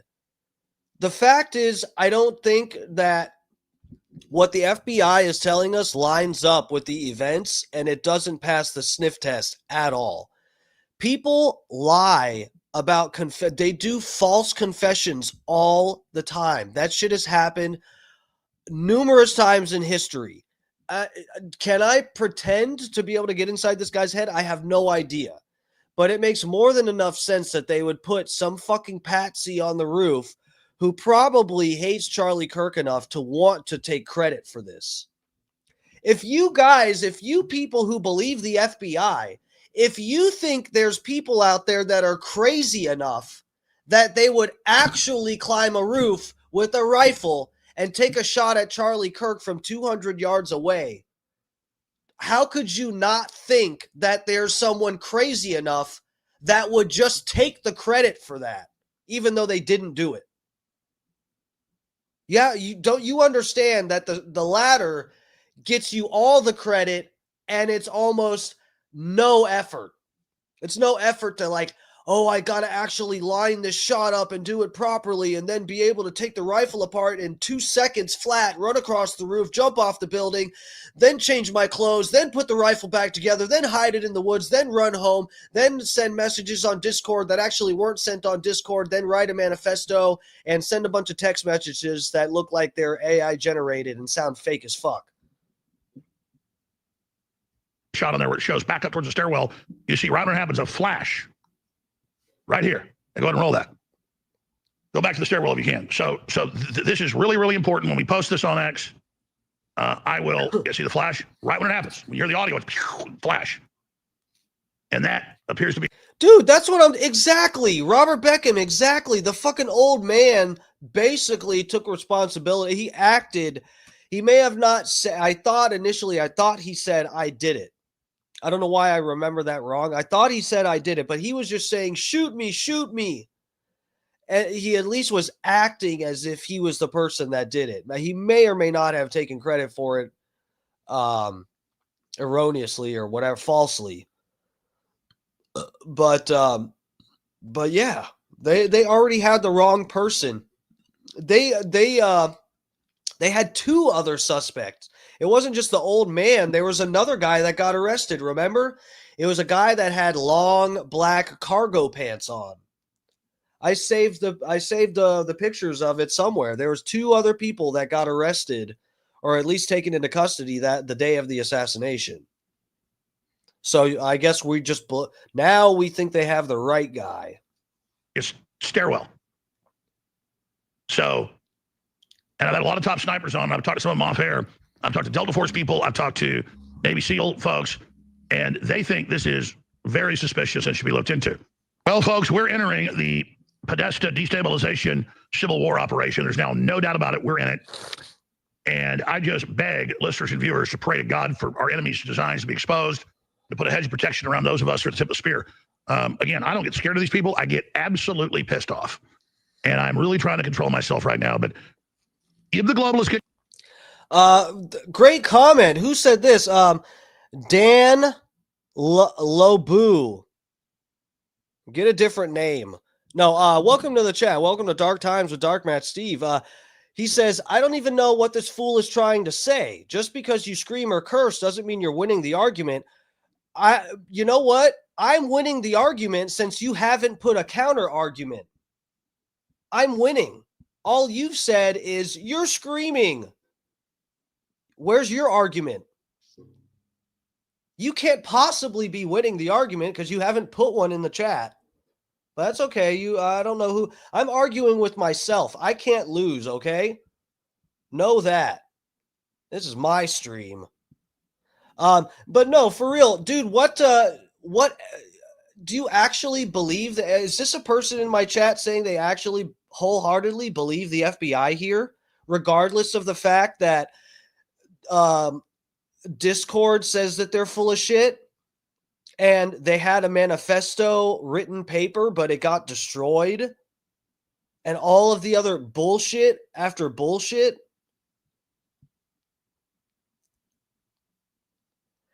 Dan, yeah, you're leaving because you have no counter argument. What's the point? Hopefully you stick around for me to respond to this, or you might be a coward and run off. That's fine too. What's the point of showing what a bullet does to a skull when he was shot in the neck? Well, I don't know. Maybe because if a bullet can make someone's fucking head explode, you think it would do something more to Charlie Kirk's neck than a small hole? I mean, it was the size of a quarter, maybe. The point is, if you were listening, was a 30-06 that is shot at ballistic gel with a anatomically correct skull in it, a resin skull. It makes it fucking explode. So even though he wasn't shot in the head, you think a 30-06 that is shot at a ballistic skull and makes it blow up like a fucking Gallagher watermelon, you think that kind of round is going to go into the soft part of someone's neck, not hitting their spine? Your spine isn't right here. You think a bullet shot into someone's neck, a 30-06, that'll make your head explode, that round isn't going to go through the back and have an exit wound? It's not going to spray blood on the tent behind him and put a hole through the tent? Like, don't you... I seriously, are you guys like even thinking about it? For real, bro. Are you even thinking about it?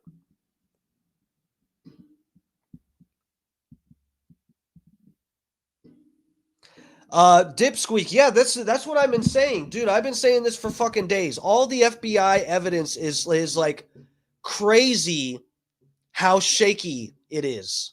It is insane. And everybody's just sort of like scared to consider we might live in a reality where you just can't trust the FBI. I don't know. Control, they're going to ban gasoline, ban natural gas. You're like, oh, okay. There's not enough power plants for electric cars. It's a bridge to nowhere. They are literally collapsing everything by design. If you think California is bad, it'll be 10 times worse. We are going into pure slavery under these people. Okay, well, we might skip to the Candace stuff. I think he's action. What is this? Oversight committee. I think he's kind of talking about funds and stuff. Oh wait, here we go. There's more Charlie Kirk stuff. Okay, shit. Oh, okay.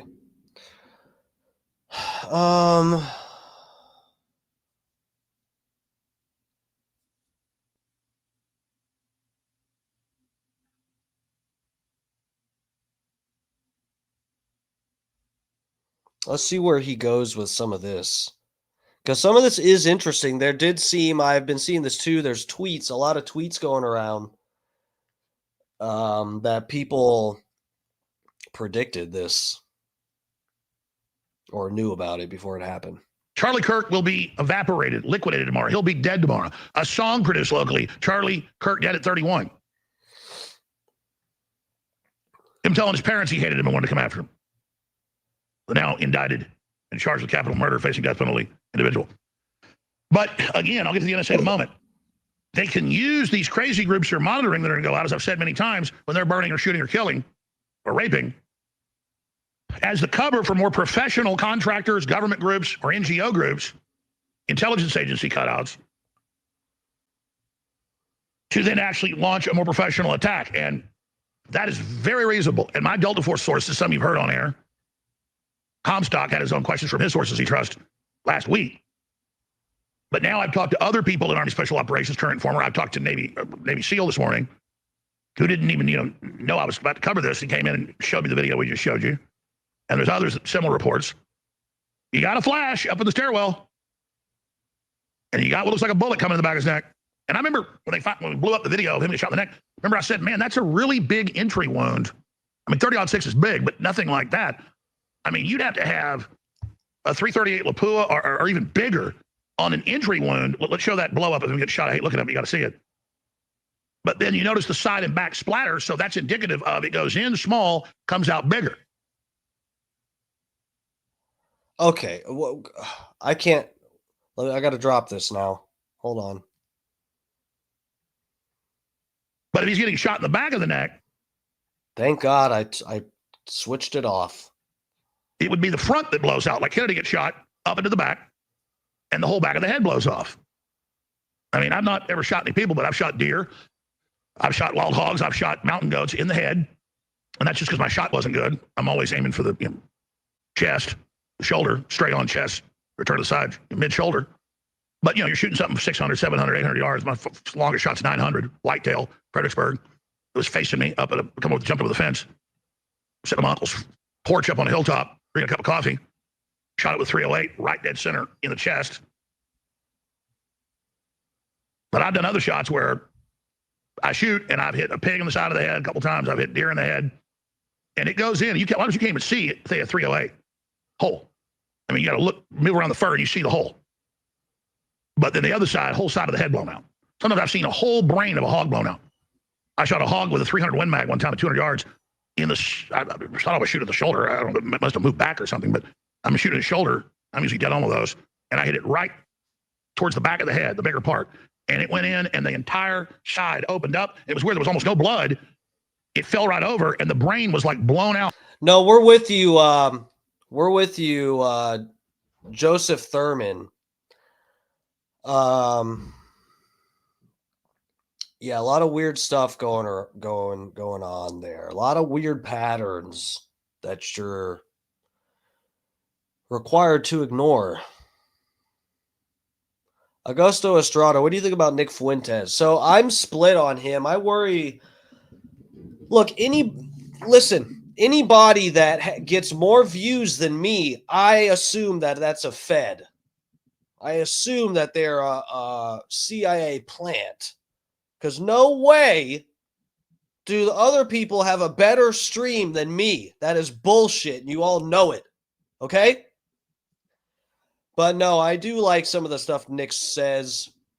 I don't agree with him on everything, but he's definitely... So there's pretty much the case across the board with anybody, any influencers, commentators, or whatever that I follow. And I'm sure most people kind of do this. I don't know. It seems like a lot of people, when they pick someone they like, they kind of just try to defend everything that they say or whatever. My position with being a fan or a follower of different commentators is to be able to, like, I follow a bunch of different people. I listen to Destiny a lot. I don't watch his live streams, but I watch every debate he gets into. I like to understand how people think. And I watch a lot of clips and debates with Nick Fuentes. I don't watch his live stream because he's live when I'm live normally. But I just kind of I like to be able to dip into a bunch of different spots on political and philosophical spectrums to throw a cast net and catch the ideas that I think are big enough and good enough worth holding on to, So that's kind of my thing. Nick Fuentes has made a lot of good points with some different things and raised some red flags that are worth taking a look at. beyond that, I don't really know what. I mean, he started really young. He's a young, ambitious dude. I mean, I can't take anything away from his success. But yeah, all over the ground. I'm not trying to get graphic here. I have some experience with it. Kind of like with Kennedy, when the whole brain blows out. Do you see much blood there? No, it's just because the pressure goes in and it's all gone. Let's pull Sabruder film up for people. So I still think he was shot from the front because the big blowout is on the back and the side. But it does look like a bullet coming in from the back. Dude, what is Alex Jones talking about? Where's the exit wound in the back? Okay. Now, maybe they had it so coordinated. I don't know how they would do that. They fire at the same time. Doesn't sound like that. But I said I'd look at everything, and people I trust say it looks suspicious to them. So, and they know more. Bro, show us the exit wound in the back. This is the thing, guys. You have to, please, everybody, please pay it. Oh, fuck. What did I just click on? Jesus Christ. I just lost my whole screen. This is why I say pay attention. Look, I hope you guys notice when I'm making a point, and yeah, I get frustrated, but when I'm making a point and it's something that's crucial to the argument, I'm not just going to say, oh, we saw this and just move on. Like you're just supposed to agree with me and know already. Or if people have questions in the chat, I like to address it so that we're all on the same page. Look, when someone says, I don't know, Alex said he still thinks he got shot from the front. Bitch, where? Show us the evidence. Why do you think that? What like show us. More than I do. I mean, way more. All right, let's go to the Candace Owens thing. I'm getting off of that. Let me go down here. All right, let's see what this lady has to say.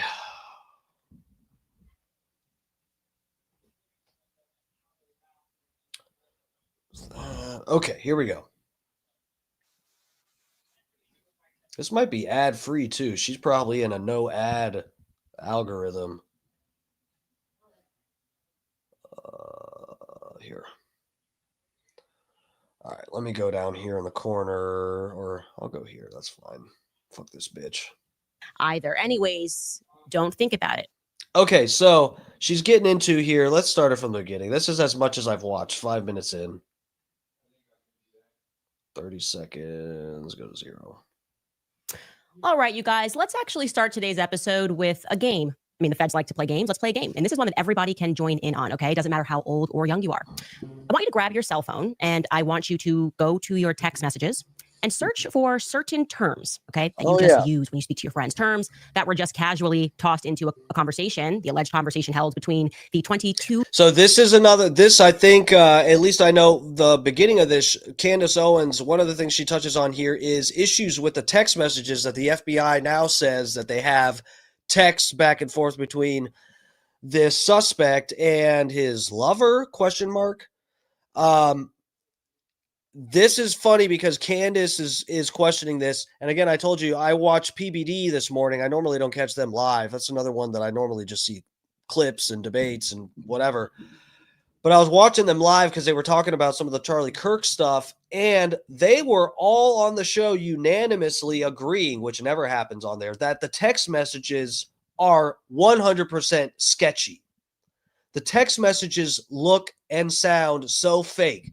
It sounds like somebody who is trying to put evidence out there for the police, for the feds. It sounds like someone going, how long did you plan this? I planned this for a week. Hey, remember those engravings that I did on the bullets that you had no idea? It sounds like the whole conversation looks like it's like a formal thing, like if a cop were like said to themselves, what evidence would we have to connect him to this? And then they fabricate that evidence in text messages. Like the most inorganic conversation you could ever have with somebody that lays out all the evidence that the investigators need. That's like what these texts read like. It's ridiculous.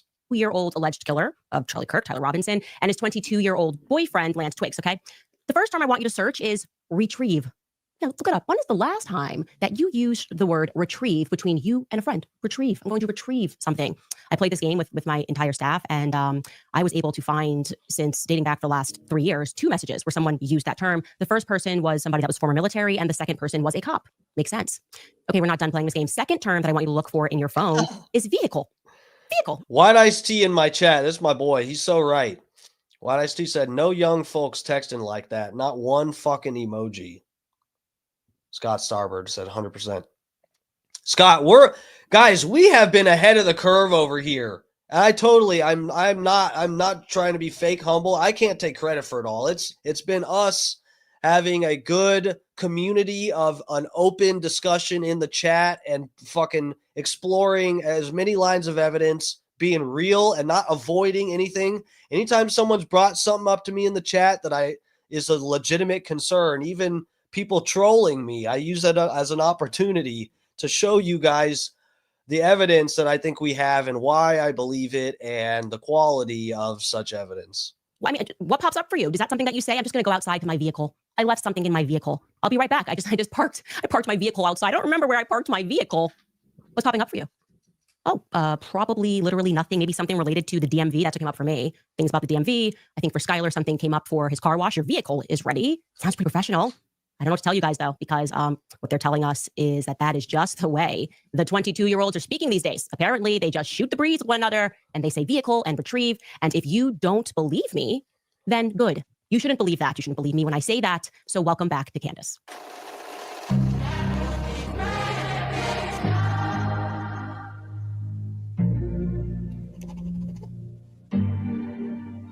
I love vehicles, love fast vehicles. I'm a big vehicle person, said nobody ever. The text messages that were released yesterday in the indictment of Tyler Robinson make perfect sense if you don't think about them at all.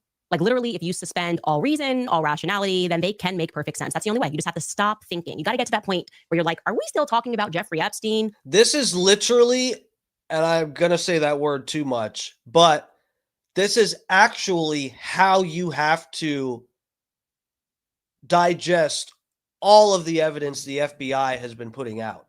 You literally have to just go, duh, sure, tell me what happened, and just completely ignore all logic and reason. That's actually what you have to do for every bit of evidence the FBI has put forward. You just have to go, duh, but it's the FBI. No, to be fair, now we are more broadly considering how stupid the feds believe that we are.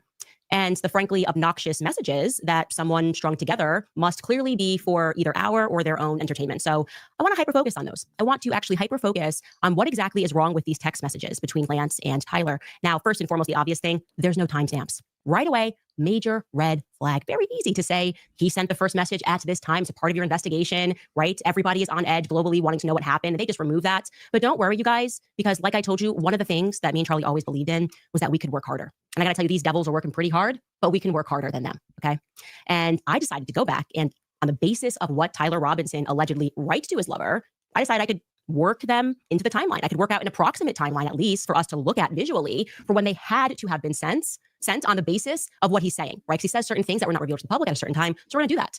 I also want to point out the fact that the language, which many people said online, somebody actually left a very funny comment. It's like borderline poetic. He's got commas in there. It's like perfect English. And that's actually a striking contrast compared to what's inscribed on the casings, right? He goes through all of these memes that he's written, and I'm not hip to the lingo. Okay, you got to be real deep internet and hip, but for whatever reason, when he's writing his messages, he's very proper, extremely proper, right? What really wants to make sure he gets the punctuation correct.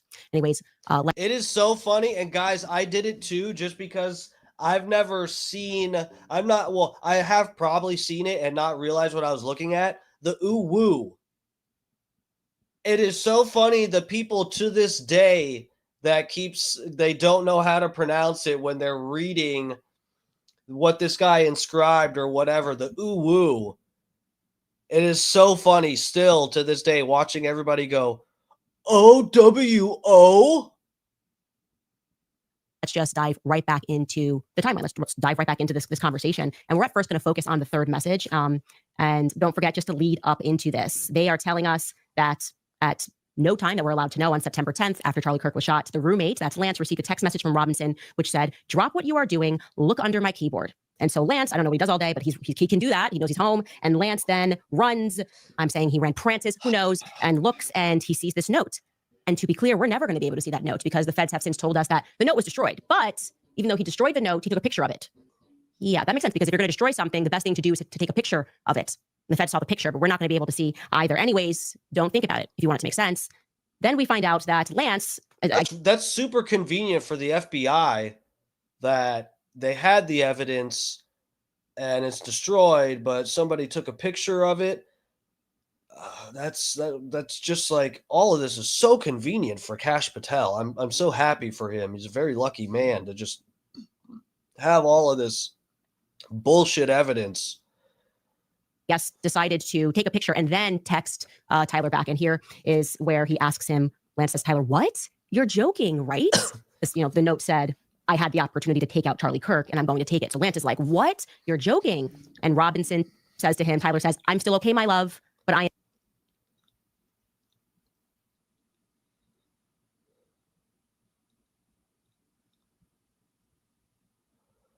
Bro, they didn't even okay.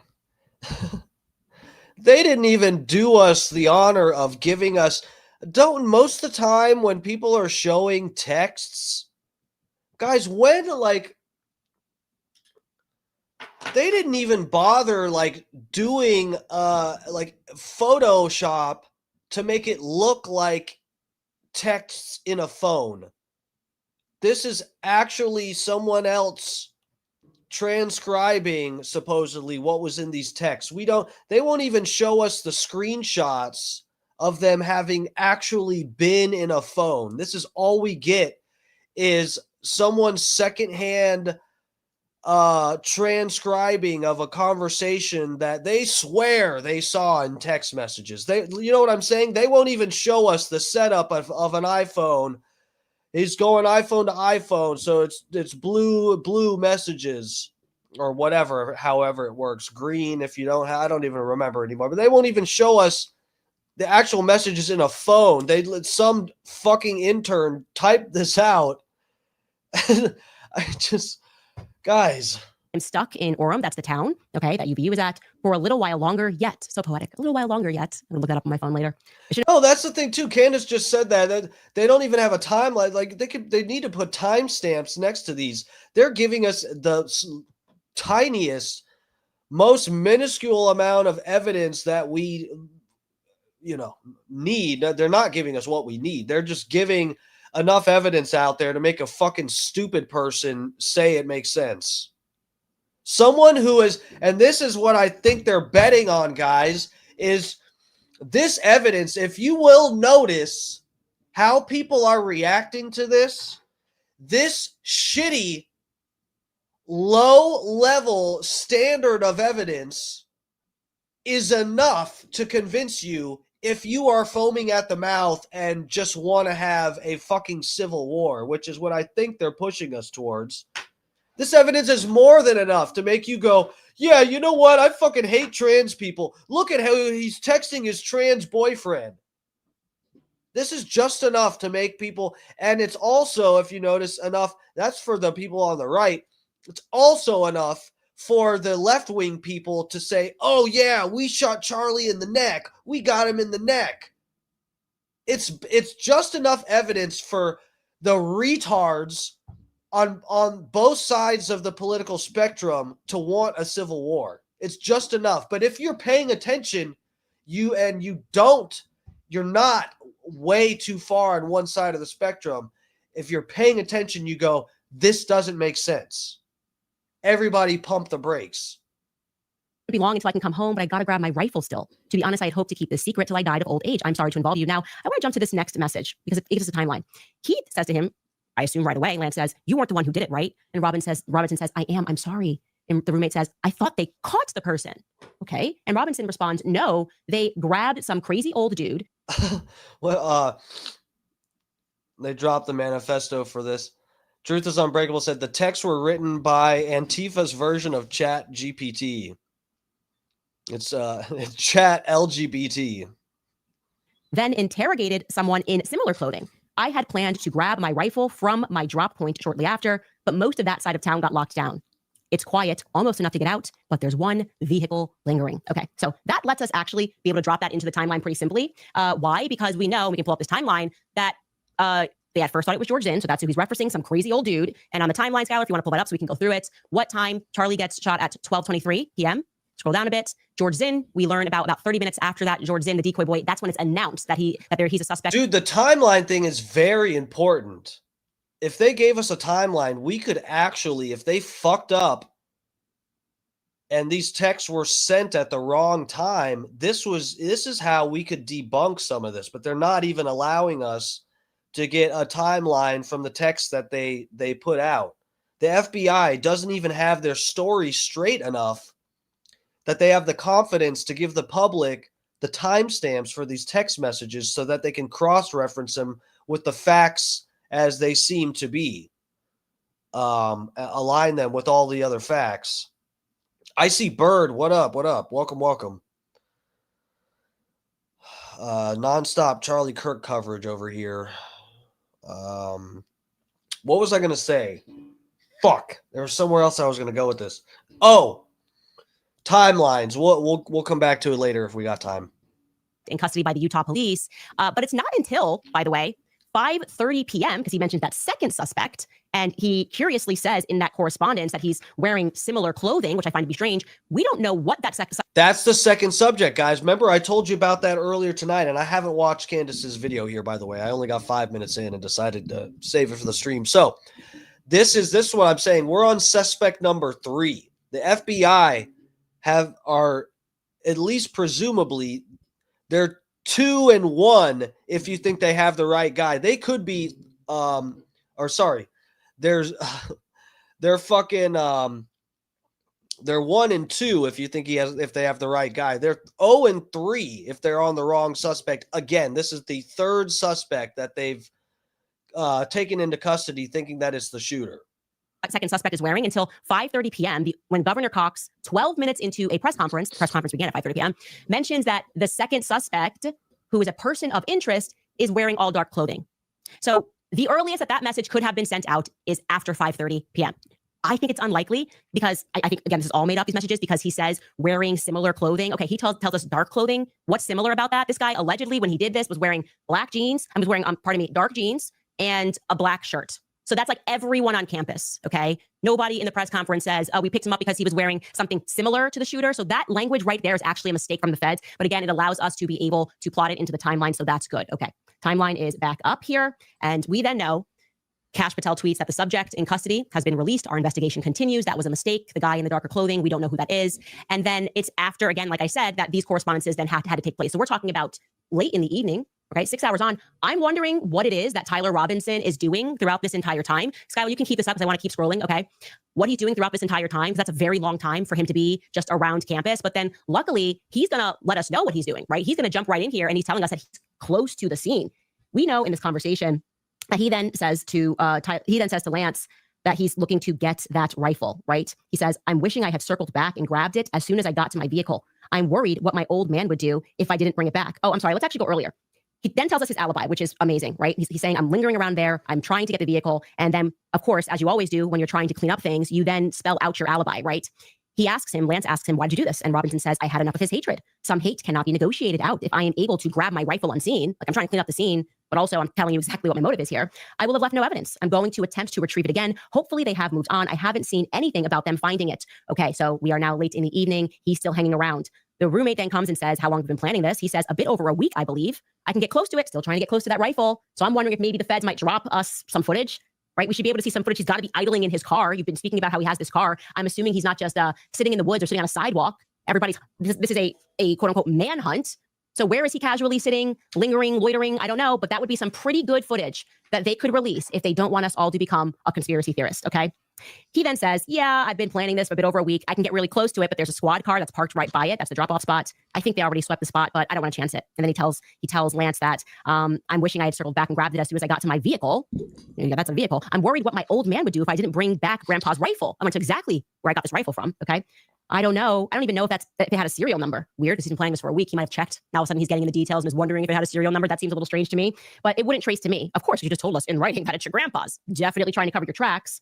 I worry about prints. I had to leave it in a bush where I changed outfits. Okay, we're going to get to that. Focus on the changing outfits. That's a really important piece of this, and that is why I am now a confirmed conspiracy theorist on this, okay? Okay, I'm interested to see where she's going with the changing outfits deal. Gary Sakeli, thank you, bro. Yeah, guys, please like and subscribe. I am often fighting the algorithms on here. It's a battle every fucking night. This is my third YouTube channel, okay? We're going to try to do it right this time, not get deleted, and have a little fun, maybe inform ourselves. But yeah, thank you guys for coming along. And feel free to get in the chat, join in on the conversation here, because I'm really, I'm open to anything.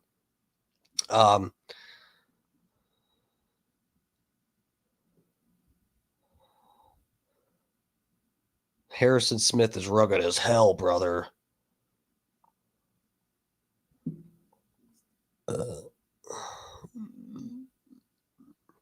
She does speak a mile per minute. I have it sped up, guys. Is this too fast? I have it sped up because this is I think just over an hour. And you know me, I like to start and stop and look stuff up and whatever. So I left it in the bush where I changed outfits, okay? I didn't have the ability or the time to bring it with. I might have to abandon it and hope that... Okay, so I don't know if it's in this video, but one thing I think is interesting that she brings up, and I'm going to have to see, I'm hoping she looks like she's dotting her I's and crossing her T's here. I'm hoping she shows us if the FBI actually, because this is one thing she mentioned, if the FBI is actually claiming that the guy took his rifle apart on the roof. Because I did look it up. I did at least find that the feds did say he left. They got his DNA partly from, I guess, the towel, but then also he left a screwdriver up on the roof.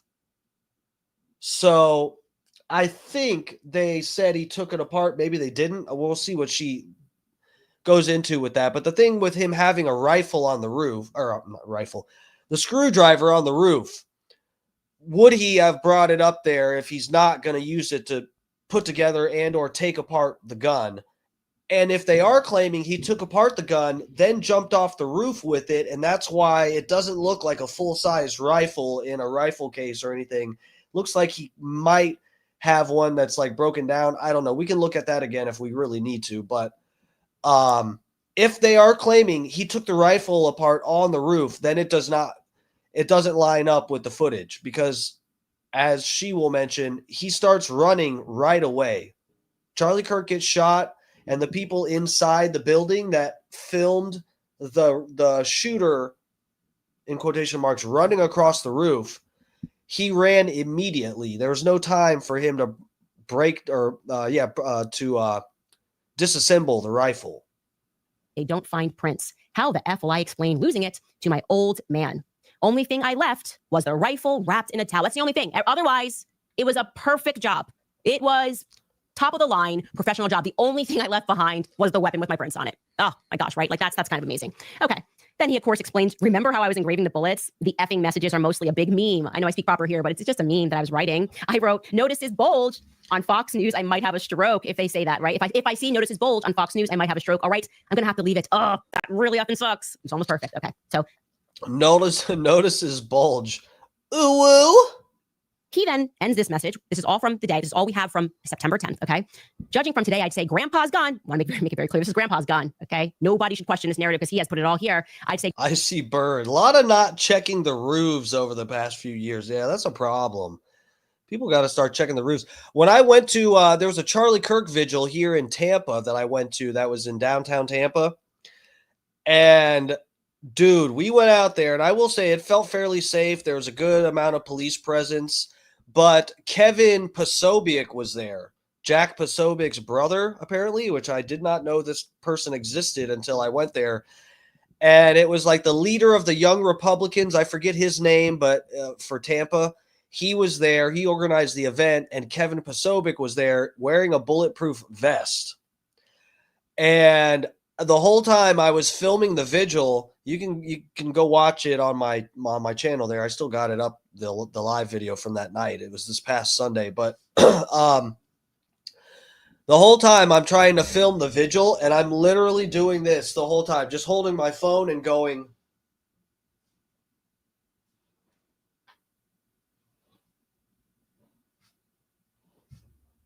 Just looking at all the rooftops. That's all I was doing.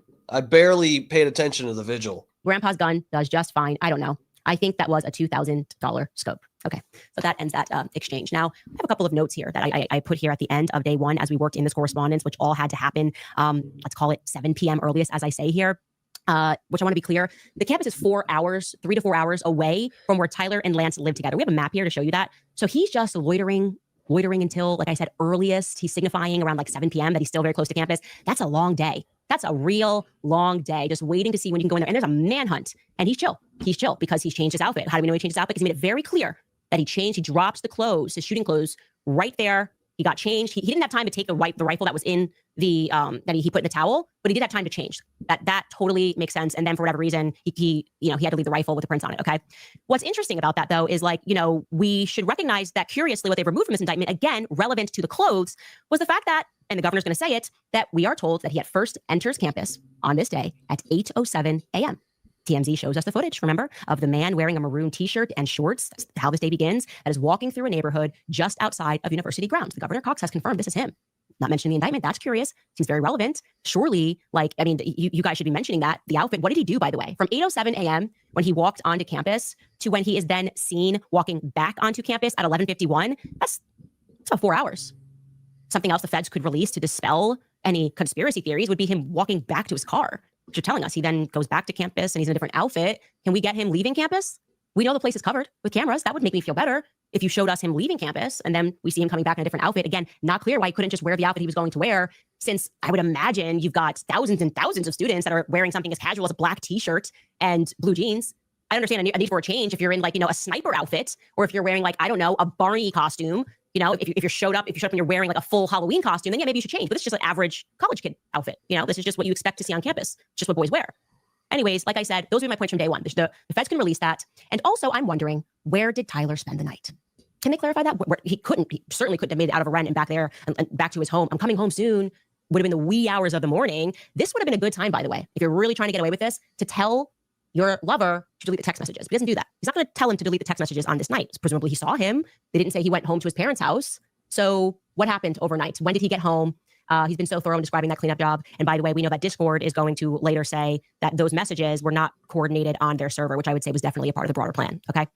Let's get into September 11th, because a lot happens here. And you are going to really see what I see here. And we need to demand answers. Okay. So on September 11th. So I don't, guys, and people in the chat do, Javi, what's up, bro?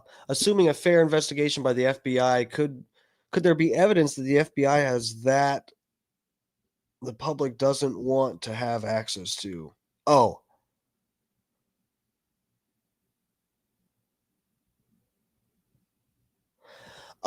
So yeah, you're saying no, there is so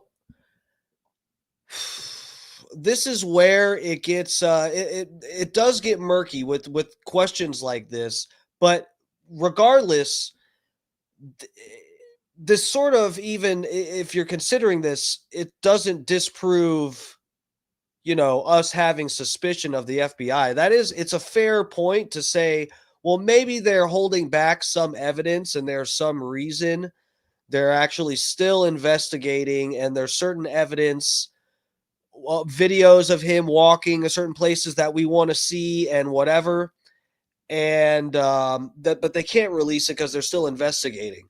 Well, that still doesn't take away from the fact that, whatever, what we're catching is the fact that the FBI is being shady with the evidence. There could be a chance that they have good reason, but if they have good reason, that means they think that there's someone else involved in this, and that would disprove the theory that they're telling the public, which is that it's a lone gunman. So, we're not, I'm not on here necessarily that, and this is part of what I'm saying, where I'm trying to be fair and say, guys, I don't know that it was Israel. Okay. No one does. There's a lot of weird patterns that seem to relate to that government. But yes, there's a chance that there's something else going on. The motive for the inconsistencies and bad standards of evidence, bad quality of evidence, there could be good reasons for that. But we at least know that there's something else going on. We are presented with the first FBI press conference where they confirm that they have found a weapon in the woods. Let's take a listen to a bit of that. This morning, I can tell you that we have recovered what we believe is the weapon that was used in yesterday's shooting. It is a high-powered bolt-action rifle. That rifle was recovered in a wooded area where the shooter had fled. The FBI laboratory will be analyzing this weapon.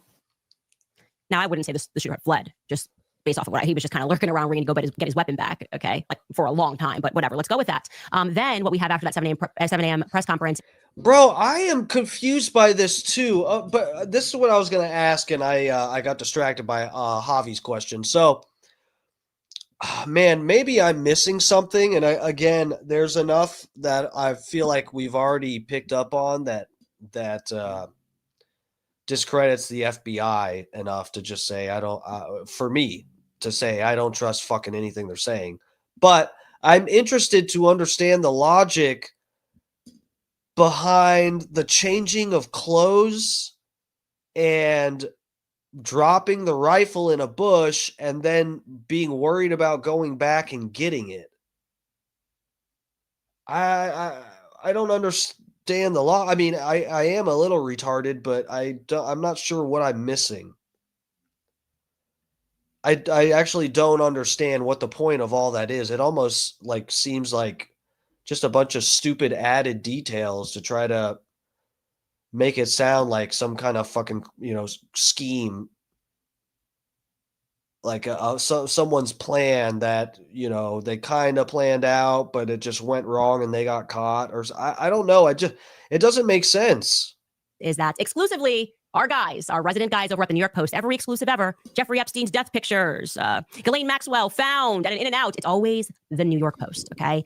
I view them as a feds. If I'm the feds and I'm trying to make this seem like this is organic, I wouldn't give it to the New York Post because we're in Utah. And so cops are probably not leaking to a New York-based publication. But whatever, they have the exclusive. They're the ones that reveal the photo. They always have the exclusive, okay? And they show up. God, guys, she has a point here. Candace Owens is onto something here.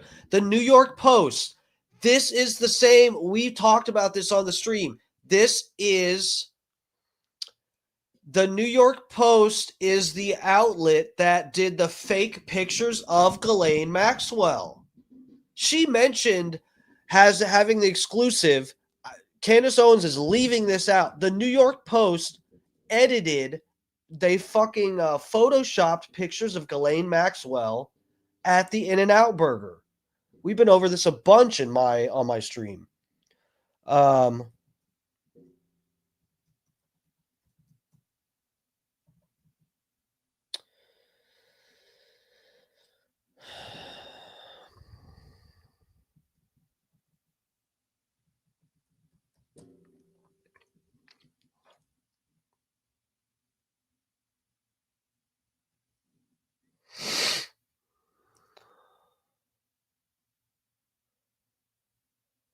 Okay, so this is funny. Let me take you guys here.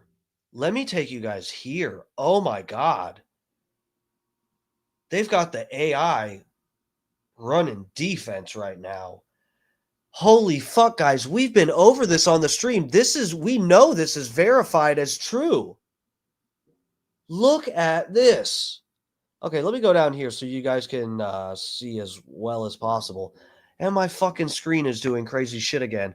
This is bullshit. StreamYard's having issues tonight. So the New York Post, Ghislaine Maxwell photoshopped. AI overview.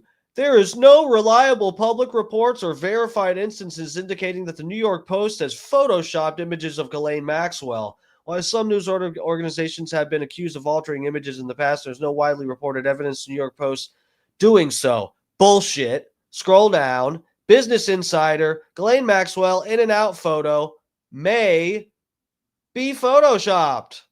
Discrepancies in the photo of Ghislaine Maxwell at the In-N-Out Burger suggest they may have been photoshopped. Here, let's check it out. That's funny. So this is one of the things that I know because of being onto this very early. So let's read it because they're not showing the right picture for some reason. The media is playing fucking games right now.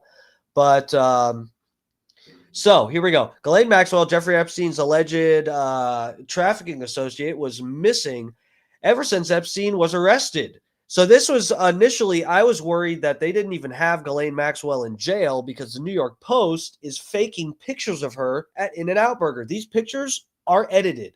They are photoshopped. I don't know why the AI doesn't understand this or it's pretending not to. So that is until New York Post. So she was missing. Ghislaine Maxwell had not been seen until New York Post claims to have found her in Los Angeles eating a burger. Daily Mail visited the In-N-Out Burger where Maxwell allegedly ate. Discrepancies, and this is the thing. Back when this photo came out, this is what happened, guys. So the Ghislaine Maxwell picture, in fact, let me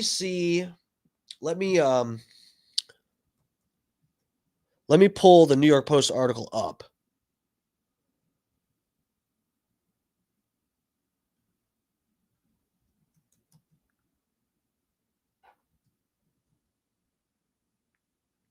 So I can show you guys exactly what we're talking about. So in this article that I have you guys on, we're going to a different page, but this article I have you on here, they credit where they're saying, Daily Mail visited the In-N-Out Burger. That's not what really happened. The people this got sniffed out. Let me take you over here. I know some of you guys, bro, promo code, we're going balls deep. I've just, ever since this Charlie Kirk shit happened, I've been streaming way too late. So so every fucking night our balls are blue and bruised from just going all the way.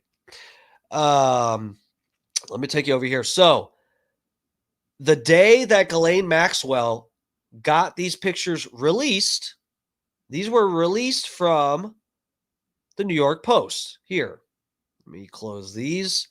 So this was the original article. Jeffrey Epstein's gal pal, Ghislaine Maxwell, spotted at an In-N-Out Burger in first photo since his death. First photo. She's been missing. So when these photos dropped, this is the damning one right here. This photo.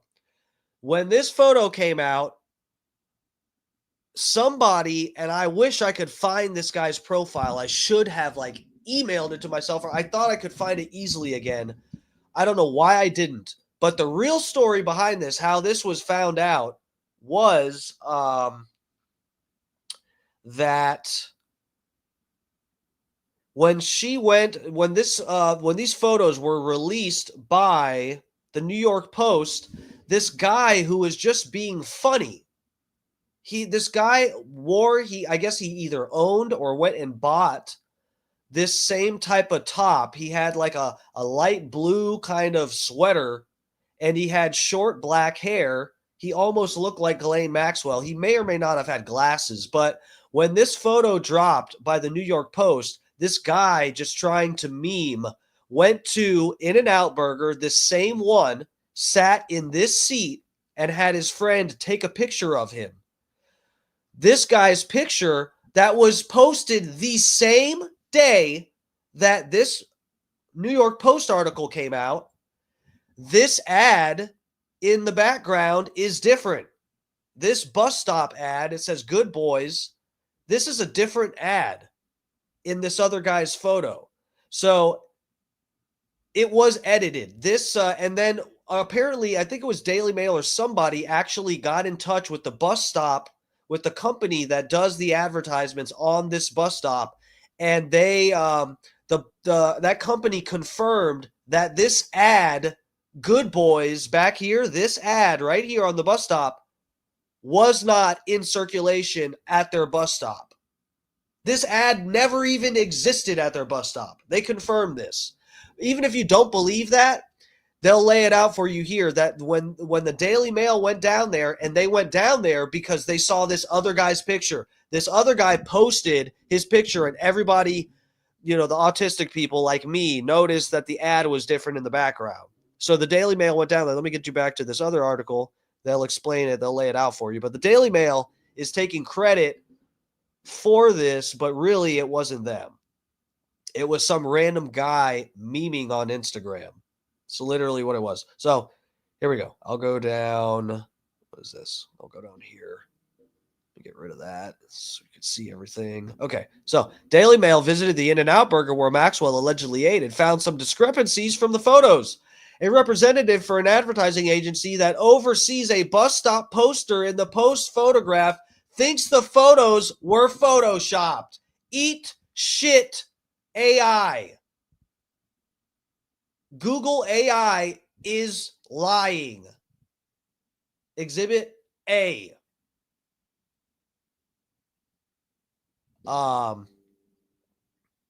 Crazy.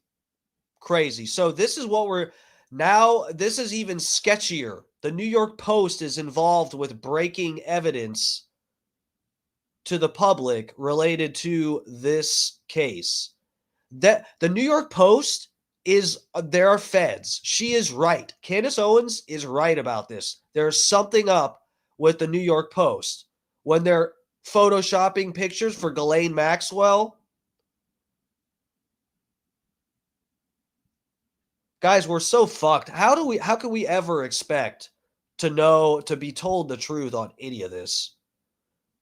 We've got mainstream New York Post media. Like, this isn't some random fucking indie magazine or something. This is the New York Post photoshopping pictures for Ghislaine Maxwell. We are so fucked, guys. All right, back to Candace. Plus the gun in the shooting. Their article publishes at, and by the way, my timeline is all based in Mountain Time. So that says 11:21 a.m. Eastern. They publish at 9:21 a.m., 2 hours after that first press conference, and say exclusive. They are the ones that drop the trans narrative. They say these things are found on the bullets. Okay.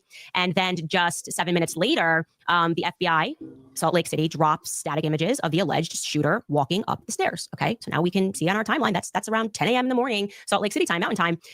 So we can then assume that everything else that's about to happen that I'm going to tell you had to have happened, okay, between approximately 10:30 and 7 o'clock p.m., okay? I have a source, and everything the source has told me that has happened and when we were lied to publicly has proven to be correct. So I'm very inclined to believe this source on a couple of other things. And when I speak also to Lance's family, they are confirming what this source is telling me. So we're going to go through this 10:30 a.m. to 7 p.m., all of the things that... I see, Bird. That's what, it's like what my job is now, is PSYOP Patrol. This is fucking bullshit. I didn't sign up for this. I wanted to do a stream just to get on YouTube and have some fucking fun. That's it. And here I am. Here I am trying to, not even trying, here I am forced to be a more reliable news source than fucking CNN or the New York Post. It's bullshit. I just wanted to have fun. Then took place. So they released the photo. And then we are told, as my source initially told me, that it was the mother who recognized Tyler, and she phones him up. Tyler says, "Mom, I'm sick." She doesn't believe it. She loops in Dad, okay? Dad then texts, and he calls Tyler. And at this point, we can jump back into day 2 of our messages, because Robinson says to Lance, "Delete this exchange. My dad wants photos of the rifle." He says, "Grandpa wants to know who has what. The feds released a photo of the rifle, and it is very unique. He's calling me right now. I'm not answering." Okay, so apparently he did answer. According to the indictment, the dad says he didn't answer his text messages. Then the father called him, and Tyler Robinson answered, and he tells us that Tyler was suicidal, and that is when they just told him, like, calm down, let's speak to you. They bring over their neighbor sheriff friend, and they agree that he should go in. Now, if he was in fact suicidal, you don't get that vibe from these messages to his lover, right? There's nothing in here that he's like, I can't believe what I've done. Now he slept. We don't know where. He seems to be perhaps on very little sleep. I would imagine he just murdered someone. And he's not indicating in these messages that he's going through any sort of suicidal feelings. Instead, he sends this very odd thing about his dad, who he says he's not answering. He writes, "Since Trump got into office, my dad has been pretty die-hard MAGA." There's something here for everyone if you want to take the low-hanging fruit and think of this as left versus right? So if you're like, on the right, you're like, I need to blame the left, then it's like, well, the trans thing is here. But if you're on the left... This is exactly what I was saying. God damn it. Candace and I are on the almost exact same fucking wavelength right here. This is exactly what I have been saying. This fucking bullshit narrative from the FBI is just enough. There's just enough for each side to cling to and believe it so that we can be angry at the other side. It's just enough. You need to blame the right. Well, Dad was a diehard MAGA. It's like, it's so fed. You know, it's just so federally written. It's amazing. So chaos right here. Anyways, I guess maybe if you're suicidal, that's what you sent. Dad's been pretty diehard MAGA. And then we don't know, again, when these messages took place, but it all had to happen in these 7 or 8 hours. He says, I'm going to turn myself in willingly. One of my neighbors is here. He is deputy for the sheriff. You are all I worry about, love. He seems impassioned here. He doesn't seem suicidal. And then Lance comes back and says, I'm much more worried about you. And Robinson says, don't talk to the media, please. Don't take any interviews or make any comments because the feds want to let you know why it is that we're not talking to Lance. Right? They got to tell you. Because Tyler told him, duh. You're going, wow, if Lance is really not guilty and he hasn't done anything, this would be a good time to speak, right? No, Lance is not doing that because Tyler right here says, don't talk to the media, please. Don't take any interviews or make any comments. And if any police ask you questions, ask for a lawyer and stay silent. So that's how it happened. And I want to tell you that we can jump back into the timeline here. Our source informs us that it was around 7 o'clock p.m. when everybody locally began receiving the text messages that Tyler Robinson was in custody and that they were going to pick him up in Warner Valley. Now, Warner Valley is right next to St. George. So he lives very close to his parents, is what I want you to recognize. You've got St. George, you've got Warner Valley. So they said that that's right. They went to go pick him up. That could very much be his parents' place. But what's really interesting about that, okay, if you consider that they are telling us at 7 p.m. that this is when all the messages started circulating, then we don't know why the feds say that it was the 33rd hour after the shooting, like a total Freemason number. 33rd hour after the shooting. It took us 33 hours. That would be inaccurate, okay? 33 hours would be at 9:23 p.m. Our person is telling us, and I tend to believe them, that everyone knew at 7 o'clock p.m., okay? And wow. What the fuck? What they tell us took place thereafter. And this is what I confirmed with Lance's family, because I said, wait a second, you owned the house. When did they pick up Lance? When did Lance go in? When did the home that you own get raided by the feds? Did the home that you own get raided by the feds? And what that family is telling me and what my source is telling me, it's matching. Okay. So I'm feeling good about this. We'll say allegedly, but I'm feeling good about this. Okay. So Tyler is allegedly in custody and they are told, don't say, don't speak, don't do anything. The feds, you have to wait for the feds to get there to question Tyler. And that didn't happen until the wee hours of the morning. How do we know? Because we're going to hear that from Governor Cox the following morning. Anyways, but apparently what happens is then they bring Lance in. At 11 p.m.-ish, we'll tell you around 11 p.m., Lance Twiggs is brought in for questioning. Okay. And shortly thereafter, that apartment is raided. And I say overnight into the wee hours of the morning is when they first raid Tyler and Lance's apartment. Now, why am I really stressing this out to you? I'm stressing this point to you here. Because this would signal to you that it would be absolute BS if the feds are going to tell us bright and early the next morning that the case is closed. They would know nothing. According to Lance's family, this is when they seized his electronics. They say that he's deep on the internet web, that there's definitely going to be something there. And yet they told us that, quite oddly, Lance gets released right back to his parents. Right? Not right back. Lance just gets released to his parents while they're raiding his apartment. Why would they release Lance? Wouldn't you think that you would be detained like for at least 24 hours, right? If we're putting this at around 11 p.m.-ish, that they have brought him in and they are questioning him and they are now moving to raid his apartment in the wee hours in the morning, why would they very quickly release him? And beyond that, I'm going to let you know, let's jump into Friday on the timeline. Like I said, early hours, Tyler and Lance had their apartment raided and the device is seized. For whatever reason, the FBI quickly releases Lance. And I'm told that he's dropped off at his parents' home, allegedly. And then it's at 6 a.m. that President Trump announces with a high degree of certainty that they have the suspect, okay? So are they still raiding his place? I don't know, but take a listen to Trump on Fox and Friends. Any updates on the suspect? Yeah. Can I always say, I think, just to protect us all, and so Fox doesn't get sued, and we all don't get sued, and everything else, but I think with a high degree of certainty, we have him in custody, right? In custody. Everyone did a great job. We worked with the local police, the governor. Everybody did a great job. Okay. And here is what the governor is then 2 hours later is when his press conference began. I'm going to do the short clip. Okay, let's play actually a little bit of the longer clip, Skylar. I'll tell you when to come out of it. It's a 6-minute long clip, and you should go back and watch it in its entirety. He's going to make it seem like, Lance doesn't even exist. But let's start it off and listen to a minute of this, and then I'll give the synopsis. Good morning, ladies and gentlemen. We got him. On the evening of September 11th, a family member of Tyler Robinson reached out to a family friend who contacted the Washington County Sheriff's Office with information that Robinson had confessed to them or implied that he had committed the incident. This information was relayed to the Utah County Sheriff's Office and scene investigators at Utah Valley University. This information was also conveyed to the FBI. Investigators reviewed additional video footage from UVU surveillance and identified Robinson arriving on UVU campus in a gray Dodge Challenger at approximately 8:29 a.m. on September 10th, in which... Dude, Mark Reynolds, yeah, they released the lover of the killer. They may as well give him the grandpa's gun back. This whole thing is retarded. He is observed on video in a plain maroon t-shirt, light-colored shorts, a black hat with a white logo, and light-colored shoes. When encountered in person by investigators in Washington County on September 12th, in the early morning hours, Robinson was observed in consistent clothing with those surveillance images. Okay, stop. That's actually a perfect place to stop right there. My source says he's lying. I don't like Governor Cox. Vibes. Okay, vibes. I don't know. Can't explain it. I'm getting tons of people that are messaging me telling me he's corrupt, that he forced himself onto the ballot, that he wasn't even supposed to be the governor. Allegedly. I just don't like him. Every time we find an inconsistency, I actually find him to be the mouthpiece of it, okay? So he is representing, and my source says falsely, that they picked up Tyler Robinson. And by the way, it makes perfect sense that my source is saying that that's not accurate. In the same outfit that we just showed you, okay, of the maroon thing that happens at 8 o'clock. We don't know what he was doing for 4 hours on campus, but he's telling us that for 33 hours, he decided that he was going to keep the outfit on. Now, remember, I told you that Tyler Robinson's classmate reached out and they insisted that this was an incredibly odd thing because he was very tidy. He was very clean. And they said that's the first thing that they went, that just sounds weird. He was a very tidy dude. Now I'm telling you that my source is saying he wasn't wearing that outfit when he got picked up. He wasn't wearing that outfit when he was brought to the office. If I have this wrong, this would be a very easy thing. Okay, surely they're going to have photos. They got something for them to release. It's like, yeah, no, we totally got him. I want to be clear. If you are in the police station, release the photos. And you want and the Epstein files, to reach out and let me know more, tips at CandaceOwens.com, because I'm struck by this. This is what we should be hyper focusing on. He kind of wraps it up and says he was wearing the same outfit. And that always sounded dumb to us. Why would you not take a shower in 33 hours? Okay. That doesn't make any sense to anybody whatsoever. And people are saying that fact is untrue. Okay. Now, if that is untrue, let's first show you how he wraps this up. We might show you a portion of what he said again, because we wanted to compress his 6-minute clip, but like listen to how he wraps up this conference too, because it's relevant. Good morning, ladies and gentlemen. We got him.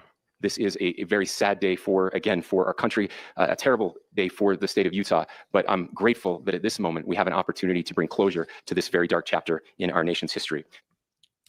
Closure. He says closure. We got him. They already start in that he starts talking about the messages. He starts filling in the blanks. He said he had it. He put it in a towel. We have messages. It's all over. We found it on Discord. Discord is going to say that's not true.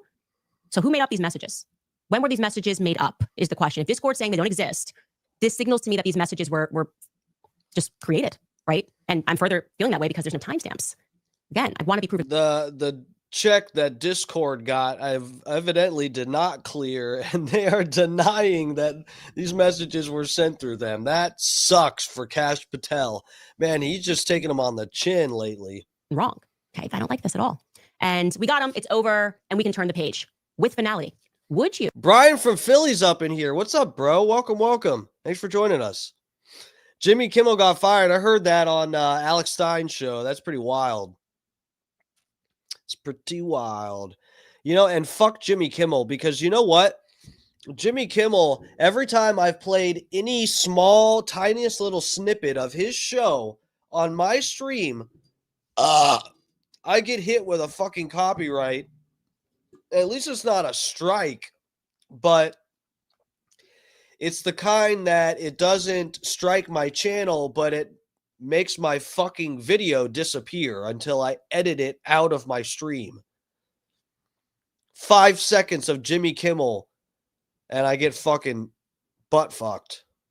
If you were an honest governor and you knew that only, again, 4 hours earlier, how long does it take to raid a home? I don't know, is it quick? Is it like a 10-minute thing? It feels like it'd be a long thing to grab the devices. If you knew that you had not even begun going through those devices, how would you say that we can close this chapter? Why would you say that we can close the chapter? I would have said, honestly, and he does not, we raided his home and we are looking for more information. Well, you see, Candace Owens, this is the third suspect that they took into custody. And, you know, as they say, third time's the charm. You know, we can pretty much just put a bow on this. We're good here. We think that there's going to be a lot more information, but we wanted to let you know that we at least have one person that we feel is definitely involved. That's not what he says. He says it's over. It's done. Wrap it up. We're not going to even tell you about the fact that we just raided this place a couple of hours ago. And the person who's placed. What did Jimmy Kimmel? I thought it was something. What was it? It was something. I think that he said something about the Charlie Kirk stuff. That's what he got in trouble for. Something related to that. I think he said something about that the shooter was MAGA. Hold on. Do we need to look it up? I'll keep playing this. Hold on. We raided, who is the one that the family says is super internet. We just kind of released. We weren't interested in that. What are we to discern from all of this? I'll tell you my take on this. I think the person in the maroon that's walking is different from the person that's walking up the stairs. It's a gut thing, okay? I don't know, but I know, okay? I don't know, but I know. It was about Charlie Kirk. Let me read some more. It makes sense in the timeline of George Zinn, the decoy boy, that we've got other people that are doing different things. And they do not want us to prod the narrative about the person in maroon. It doesn't make sense. They can't tell us. He said he planned this for weeks. So I'm going to assume if he planned it for weeks, that he didn't go to campus earlier because he wanted to scope things out. He would have done that. He would have obviously been able to do that already because he's been planning this for a week. He knew where Charlie was speaking, right? Make it make sense. It's very easy to debunk me. Very easy. You should have footage of him in that Dodge Challenger just waiting and salivating. Should be easy. Should be. Guys, like, it should be. Candace Owens probably smarter than me and can retain a lot more knowledge. But at least I can say for myself, it should be so easy to make a retarded streamer like me look retarded and debunk everything I've said. Everything. It should be so easy to release a couple things and make me shut the fuck up, but it's just not even possible. He kept checking. He said, oh, here I am right here, just waiting to get that rifle back. I'm waiting to get that rifle back. Where's the footage? You were on a manhunt. Where is the footage? Surely during a manhunt, you used drones. I feel like we are tech capable enough that during a manhunt, after a murderer of a college student decides to take out Charlie Kirk, who has been a friend of the feds, right? I think probably not a good idea to be friends with these people, but whatever. He's been a friend of the feds. Surely this is a big issue. And to put to rest in conspiracies, you're going to show us that drone footage, and we're going to see the Dodge Challenger just sitting there for hours and hours and hours. And we're maybe even going to be able to see, because I'm sure at that point, like cops maybe set up some barricades or something as he was going in and out. And then he decides he's going to leave. Show us the footage. Like I said, every inch of that campus is covered. So we should be able to see he's wearing maroon, and you're telling us that he went back to his car and he changed. Show us him leaving campus before he returns back to campus around 11:30. Just show us the footage, okay? I'm demanding it. You know why? Because I need to be able to fit things into my timeline, if that's okay with you. So I would discern that we are looking, just vibe again, two different people would be my thing. Two different people. One of those people is definitely, individuals is definitely being protected. And separately, we can definitely make out that for whatever reason, Lance is being protected. There's no way you release that guy, okay? There's no way you release that guy immediately. There's no way that you intentionally purge him out of these messages, okay? Man, this is funny. So I just looked it up. The Jimmy Kimmel comment, which I don't know, maybe his delivery was a little callous or something. I have no idea, but this doesn't seem that crazy. I mean, this isn't anything like what Destiny has said. So it seems like his worst comment here is, where did he say? So during his Monday, September 5th episode, Jimmy Kimmel said the following: "We hit some new lows over the weekend with the MAGA gang desperately trying to characterize this kid who murdered Charlie Kirk as anything other than one of them, and doing everything they can do to score political points from it." That's the quote. That's not even like that crazy. I almost feel bad. Earlier this Wednesday, Nexstar Media Group Inc. said it would stop airing the show on its affiliates. Mr. Kimmel's comments, this is a quote, "Comments about the death of Mr. Kirk are offensive and insensitive at a critical time in our national political discourse." God, that quote is not even... That's not even that crazy. He didn't even say, like, Charlie Kirk sucked. I'm not sad he's gone. Excuse, he's being cooperative doesn't work. You can be cooperative while you're still being detained. At least 24 hours before you would say, I felt good to clear him as a suspect, especially when you haven't even raided his home yet. Show us the beautiful bit. You guys want to see this article real quick? This is all it says. Hold on, we'll go real quick and we'll hop back over here. Where did I go? Okay, here we go. This is it right here. Look. So there's no, I wish I could play the footage, but my stream would get affected by it. But this is the quote right here. Look, none of this. There's no quotes in here. Jimmy Kimmel host comments about Kirk's assassination come under harsh criticism. Jimmy Kimmel Live will be preempted indefinitely, spokesperson said. And then during the live episode, Jimmy Kimmel said the following: "We hit some new lows over the weekend with MAGA gang desperately trying to characterize this kid who murdered Charlie Kirk as anything other than one of them, doing everything they can do to score political points from it." That's not that crazy, man.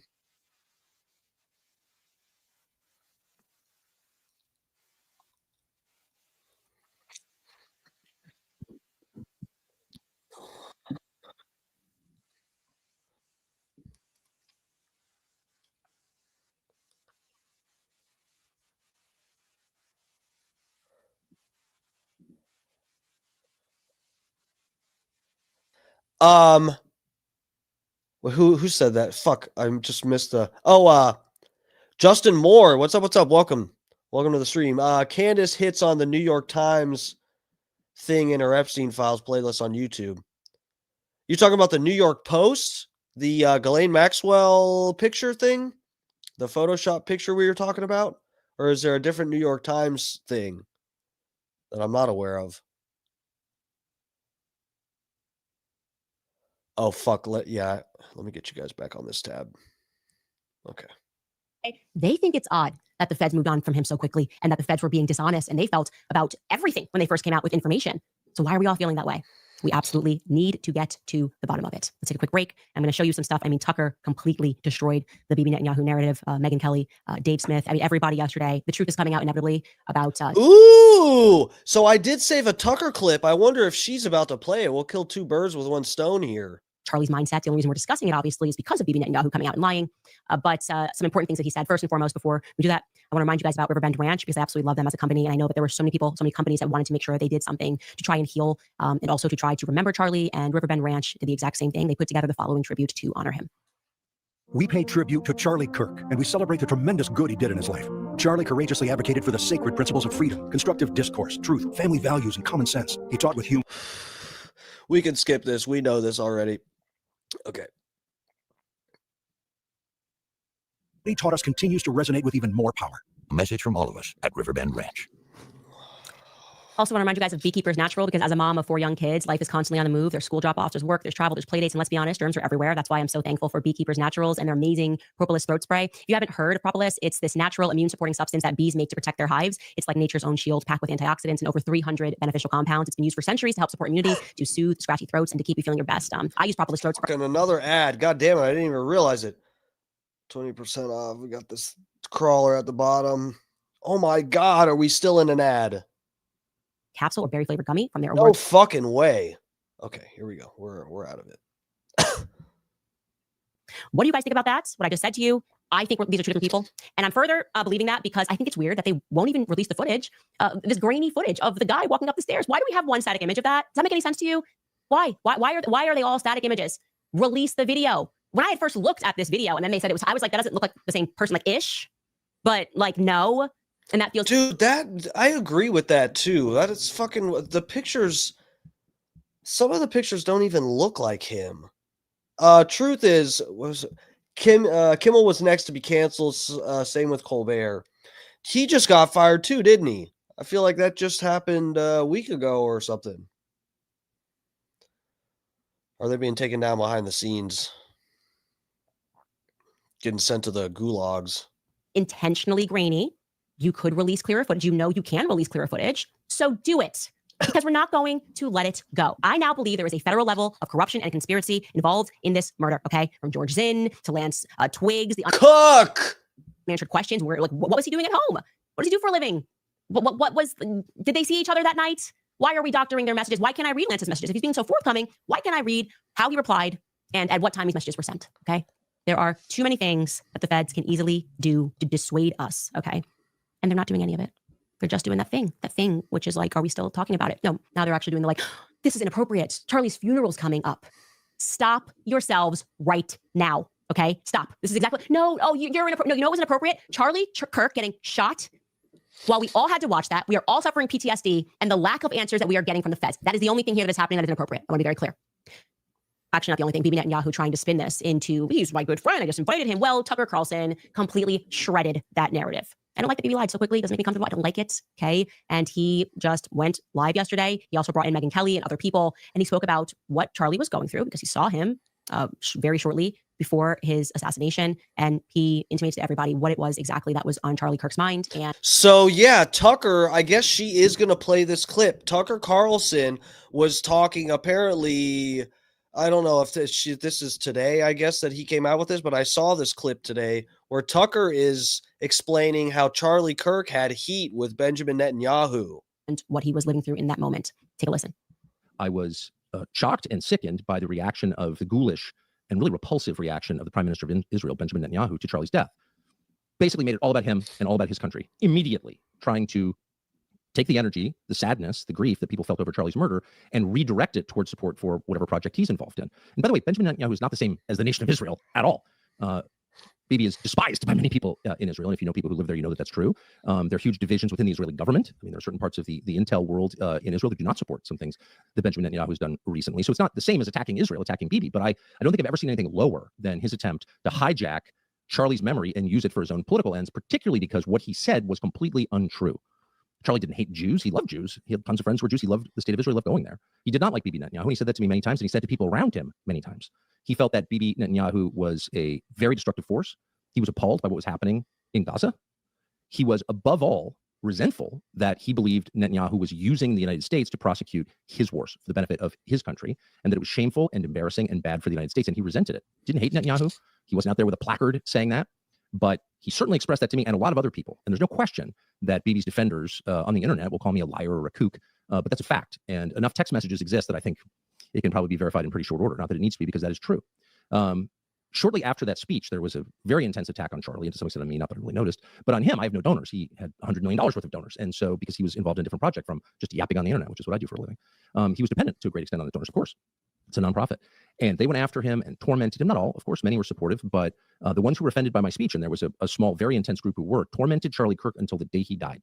2 days before he died, he lost a $2 million donation because... Oh! Wait. Is this what I... Is he talking about that speech Tucker did that kind of went viral where Tucker's calling out Israel? And that was for a turning point thing? Is that what I'm picking up on? I don't think I remember. I don't think I even knew what that was for. I just remember seeing the clip of Tucker going off about Israel. I think that's what he's referring to here.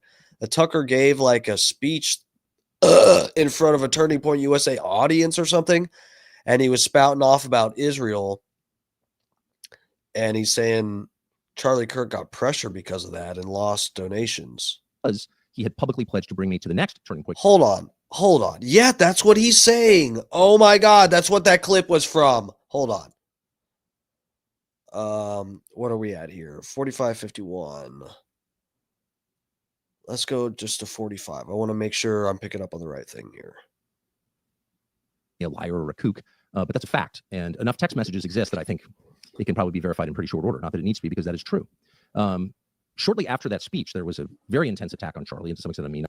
Okay, I think that is the speech we're talking about. I got to back it up more. Netanyahu was using the United States to prosecute his wars for the benefit of his country, and that it was shameful and embarrassing and bad for the United States, and he resented it. Didn't hate Netanyahu. He wasn't out there with a placard saying that, but he certainly expressed that to me and a lot of other people. And there's no question that Bibi's defenders on the internet will call me a liar or a kook, but that's a fact. And enough text messages exist that I think it can probably be verified in pretty short order. Not that it needs to be, because that is true. Shortly after that speech, there was a very intense attack on Charlie, and to some extent on me, not that I really noticed. But on him, I have no donors. He had $100 million worth of donors. And so because he was involved in a different project from just yapping on the internet, which is what I do for a living, he was dependent to a great extent on his donors, of course. It's a nonprofit. And they went after him and tormented him. Not all, of course, many were supportive, but the ones who were offended by my speech, and there was a small, very intense group who were, tormented Charlie Kirk until the day he died. 2 days before he died, he lost a $2 million donation because he had publicly pledged to bring me to the next Turning Point conference in December. And he told me over the past couple of months he was losing a lot of donations over that pledge. They put out a flyer basically saying that I was going to be at this event giving a speech. And so he would text me and say, man, I'm really taking a lot of heat for this, and people are really mad. The American Jewish Committee called in a statement Charlie Kirk an anti-Semite, and quote, dangerous. Charlie Kirk, an anti-Semite. Yeah. He was not an incredible anti-Semite. He was the opposite, and he was not. But you guys, are people actually wondering why Israel gets like blamed for stuff, or are people still, or are people trolling when they pretend to not understand that? We're getting to the point where the apologies, the apologisms for Israel are like almost at a level when the sincere ones are interpretable as parody. It's so like, dangerous. He was a great lover of people and a purveyor of peace. He was the opposite. And he was very stung by that. And those of us who've been called names for a long time are a little bit harder to offend. Charlie was deeply offended by that and expressed some of those feelings on Megyn Kelly's show and in other places. But that did not let up. The reason I'm telling the story is because he called me and then came to see me at my house about this topic. And I said to him every single time, look, it's, I've got my own way to communicate my views. This is actually not the most important issue to me. Lots of things I can talk about. Don't need to come to turning point. I can take a year off, no problem. I hated seeing how much he was suffering, the hassle he was getting from people. And I was being attacked too, by the way. It was a huge effort. I wasn't fully aware of it, actually, because I don't go online that much. But there was a huge effort by people, some of whom I know and have helped, and like Seth Dillon, the Babylon Bee, for example. Someone who had his own problems with free speech, who was famously canceled. I like Seth Dillon. I had him on a couple of times. I had dinner with him to show support. Seth Dillon was out there demanding that Charlie Kirk take me off the roster, pull me off stage, because I had said things that BB didn't like or that he didn't like or whatever. Shocking that someone whose whole persona is wrapped up in the idea that we all get to speak, and if you don't like it, make a more compelling case, that person and many others like him were advocating for me getting pulled off the stage because they don't like what I'm saying. This is a trend, and one that we should be really concerned about. It's not just about Israel, by the way, at all. The trend is really simple. People with power don't want to hear disagreement. They don't want to be challenged, ever. That's why we have free speech, to acknowledge that even those of us or people with less power still have a right to talk because they're human beings. You don't own them. So time after time, Charlie would call me or come to see me and let me know, wow, or show me text messages. These people are really mad that you're speaking. And I always have the same thought, like, I feel pretty moderate, actually. I've never been an Israel hater. Obviously, I'm not an anti-Semite. I just don't want more wars. And I don't want a foreign country humiliating my country and telling us what our laws have to be. I mean, this seems like pretty basic America First stuff. And he would say, I totally agree with you, but they want you off the stage. And I would always say, no problem. And he would say, no, it's important. It's a matter of principle. I want you to be there. Great. By the way, I'm not accusing anyone of being involved in that murder. I'm not trying to mutter darkly or imply anything. There's a lot we don't know about who murdered Charlie and why, but I don't know, and I'm not going to pretend that I do. But I think it's important to say that out loud. Same here, guys. I don't, I'm not implicating any country in the Middle East at all surrounded by Muslim countries. I'm not implicating any country. I'm just, whatever. We're just entertaining ideas and theories and stuff. Because it's a fact, and there are many liars out there trying, Bibi Netanyahu, number one among them, shamefully, who are trying to distort the truth, a truth that I know and can prove. What I want to add here is that it takes a truly demonic spirit, right, to be a part of the people that were swarming, pressuring, threatening, intimidating Charlie, to then flip in 1 second after he dies and say, pretend it never happened, like they were just great friends. That's weird to me. It's very weird to me. We wouldn't be here if they didn't do that. They couldn't have said anything, by the way. Like, Josh Hammer, I know how you were messaging him. Like, release the messages, buddy. Just release all of your threads with Charlie in the 48 hours leading up to his death, okay? Let people see it. They did it at first regarding me last year. They insisted, and I said, Charlie, I couldn't even come up for air. I said, Charlie, don't even think about it. I don't even care. Don't even fight your donors. Like, just let them think they won, because I got to rebuild my entire life. I was just publicly fired. You know what I mean? Like, this is not, you're good. Like, you are so good. I couldn't even care about this less. Like, you're a brother to me. Do what you have to do to survive, okay? And then he just saw them moving into, it wasn't just Candace. They wanted Tucker. They're not allowed to talk to Tucker. Tucker shouldn't be here. And then Charlie realized which way the wind was blowing, because it's never enough. It's never enough with them, okay? They want to be the authority on speech. And it is reality that those very same people who were pressuring him and threatening him and intimidating him and calling him an anti-Semite and telling he was hosting anti-Semitism, then became the fastest people to try to eulogize him and to say, look no further. He effectively died for Bibi Netanyahu. It's wrong. And we have to stand up to that narrative. Matt Gaetz jumped into the ring and basically just doubled down on what Tucker Carlson said. He tweeted this. I have personal knowledge as to many of the claims Tucker is making here. They are 100% true. Ay, ay, ay, ay, ay. Oh. Oh, God. Oh, my.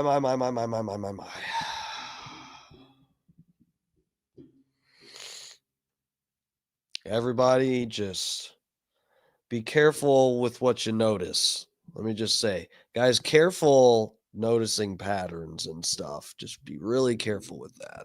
Yes, they were behaving like demons. There's just no question. It's very weird when a demon then pretends that they weren't being demonic. You could be chill. You could have transformed it after Charlie was assassinated. You could have said, wow, my last correspondence with him was I was upset about something, and now I realize that life is so short and fragile, and it's really not worth it to skirmish with one another. And I really regret my last correspondence. And then I'd be like, okay, that was really authentic and real.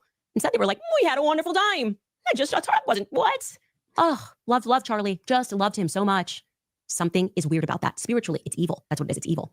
And in case you needed any more, another person to tell you that he was being intimidated and they were bullying him about who he could speak to, here's Megyn Kelly. She joined Tucker Carlson, and she says this very quickly. Take a listen. Charlie is not the only one who's been threatened or was threatened to cut ties with you or not platform you. I too have gotten that, especially since you've been more. Ay, ay, ay, ay, ay. Oh, my God. Hey, I thought they didn't run the media. What happened? I thought that was a conspiracy. I thought they didn't run the media and have control of the media with their fucking money. This is so weird. outspoken on Israel. And I couldn't care less the amount of pressure they put on. Like, what are you talking about? Yeah. This is madness. Why would you want to silence such a powerful, important voice just because you disagree with them on one subject, one on which we've all watched you sincerely evolve as you grapple with principles you've been espousing for years, like America First, like what's happening to Christians, like what's best for us and our kids here. How do I keep them safe? That's my number one priority. And I've been just absolutely disgusted and recoiled from people who have tried to pressure me on it. It, of course, never happened. But I know from speaking to Charlie, he felt it too. You've heard it from Charlie that he felt, and there is a layer here of nefarious pressure to have certain narratives go only one way. Yes. That must be called out and must be fought. Love that. Like, Megan, that was amazing. Thank you. I think all of us right now are just feeling we have to speak. Okay. So if you know something about what was going on, if you have something, send it all to me because I'm organizing. Okay. I'm getting a lot of tips. By the way, many of you guys spoke about the individual who very quickly, I think 4 minutes after Charlie was shot, went and took the camera down and moved his chair and stood up and took the camera down like literally 4 or 5 minutes after he was shot. I want to let you know, I was able to figure out who that person was because I recognized one of the individuals and I reached out to that individual and I said, you know, I've known you for a long time and I would like to see the footage. I would like to see the footage and I think the world would trust me. If there's nothing weird that happened on that day and there's about 4 or 5 cameras on that day, I'm not going to publish the footage, but I want to see it with my own 2 eyes so I can stand on this platform, so I can sit here on this platform and I can say to the world, no funny business happened. Truly, we can all go home. It was Tyler Robinson and he acted alone and there was nobody else there. And this kid just, I guess, after having a life where he didn't bother anybody, just woke up one day and chose violence and then decided to explain every layer of what he had done that day via text messages. I want to be able to look people in the eye honestly and say that. So I want to see all of his footage. So I am working to get to the bottom of it. Okay. I know there's a lot of conspiracy theories floating in about the security guard and people thinking he was making gestures. I know that security person. He's a good guy. It would shock me. I usually get a vibe about somebody. Not that guy. Not the guy. So this is one thing with Candace saying this and the theories on the guys doing hand signals. I don't think that those guys were in on the scheme to take out Charlie Kirk. Just for the record here, and there has been a lot of talk about those guys, and the only reason that I ever saw the bullet is because that is the angle of the video where you can see the bullet right before it hits Charlie. That is the same angle that the really schizo people have been breaking down to try to say that his security guards got him killed or they're doing hand signals to the person that's going to shoot him or something, you know. But what I think is the right way to interpret the videos with the hand signals. I don't think Charlie Kirk's security was in on trying to get him killed. I think they saw the fucking sniper on the rooftop. I think they saw Tyler, who was actually on the rooftop, or whoever. They saw a guy that was up on the rooftop over there. It was likely the suspect that they have in the FBI has in custody.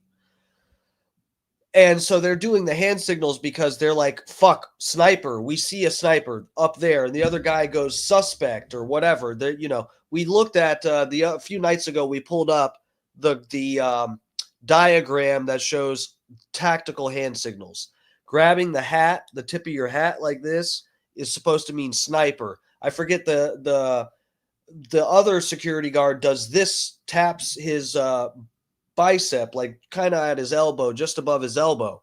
And I forget what that one is supposed to mean, suspect or something like that. So I think these guys saw somebody over on the rooftop and were signaling to other people who are supposed to be watching them about that. And then the person just happened to take their shot right then because they had a good shot and the security wasn't standing in the way at the moment. But yeah, I don't think they were in on it. I think they actually saw the other sniper and were signaling about it, but that isn't the guy that took the shot. That they say he's like rolling up. He tends to do that, roll up his sleeves. I don't buy that one. Okay. I don't buy that one. And, but here's the thing. That's my gut. My gut has led me in the right way. I want you guys to know that once I look at all the footage from every angle, if I'm putting in this formal request and they said they would speak to the lawyers, I think the world will trust me to say there was no funny business. And this is exactly what happened. So I've put in that request and I want you guys to know that. And I mean business. I'm getting to the bottom of this. And lastly, I want to say to this like new flex operation mocking pastor. It wouldn't mean nothing to me, but I would not just trust Candace Owens. I don't know. I would want to see it myself. You know, this is like, I mean, guys, are we having flashbacks yet? not that I trust Candace Owens more than I do Dan Bongino, but you know, somebody who is a fucking political commentator telling you, oh, I've seen the footage and it proves this. We've been down that road already. Dan Bongino said, I saw the footage of Epstein's cell and it proves that he took himself out, and you're going to be able to see the unedited footage. Okay. And then what we got was a 12-hour video with 3 minutes missing. So, and they left the metadata shit, whatever, in there that you could tell they had edited it in Adobe or something like that. Regarding which, by the way, the first time they went after Tucker Carlson and Candace Owens, a source told me, and I would love to get this confirmed. I'm going to find this out, that I'm not going down that road again. I want to see the footage, Candace. $150 million was spent on that, and it came from Bibi Netanyahu. I would like to figure out if that's true. But anyways, obviously investigating this, and I'm not going to let go, okay? You're not going to emotionally use some jujitsu, and I'm referring here to Roy or Rob McCoy, who says, I'm Charlie's pastor, and here's the truth, or whatever it is, to look the other way right now, okay? You're not going to tell me that I have to feel too bad to investigate who shot my friend in front of my face. So stop the nonsense. This is what Charlie's pastor passed around to all of the people that were intimidating Charlie leading up to his death. It's funny that Charlie's pastor couldn't find his voice when Bibi Netanyahu was lying about Charlie. There's pastor, you know what he's saying are lies. No, he didn't find his voice saying anything about Bibi Netanyahu. Candace investigating things? Yeah, that's got to stop. Here's what he wrote, okay? What's his name? Rob McCoy. He wrote, Charlie Kirk was my friend and I was his pastor. I want to simply say this regarding Candace Owens. Charlie Kirk was a friend to Candace and never publicly spoke poorly of her, though he disagreed with her. He never operated nor entertained gossip or innuendo concerning Candace. My only comment I offer regarding Candace is this. I only wish at this tragic time of mourning, she would be the friend to Charlie Kirk that he was to her. He would never have treated Candace or her family in such a way had, God forbid, this tragedy been hers. A friend loves at all times. And he drops a biblical proverb. Now, the fuck did she do to him? What? This is just because she's asking questions? Let me say this, okay? I hope that Charlie would have been the sort of friend that I'm being. Okay, he would have never. Why wouldn't Charlie Kirk have investigated if I had been killed and we were being so obviously lied to? I think you're wrong. I think Charlie was a real friend and he would not have dropped it. He would not have let it go. Least of all, because he was being emotionally manipulated by a guy who curiously kept his mouth shut when Bibi lied. You knew if you were really his close friend and pastor, how he was feeling about Bibi Netanyahu. You knew if you were his close friend and pastor, exactly the names of everybody who was intimidating him and how poorly they are misrepresenting the things that he believed. So why don't you focus on being more honest as a pastor and giving as much information as you can possibly provide so that we can continue this investigation? If you can't do this, I'm going to have to ask for your silence, okay? Be quiet. I mean that. Nobody is going to stop me from investigating what happened to Charlie Kirk, because it feels to me, okay, that this is a conspiracy, a federal level conspiracy, which means that there's going to be somebody else, maybe somebody close to Charlie that could be involved in this, right? And when I am satisfied that there is no conspiracy, I will communicate that. But at the moment, no, I am feeling the exact opposite. I don't. You go, girl.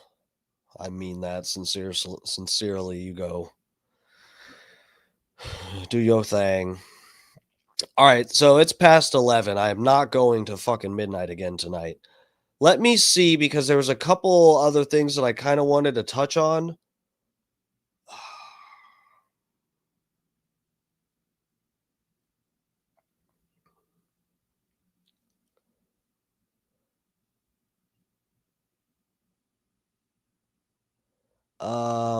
Hold on.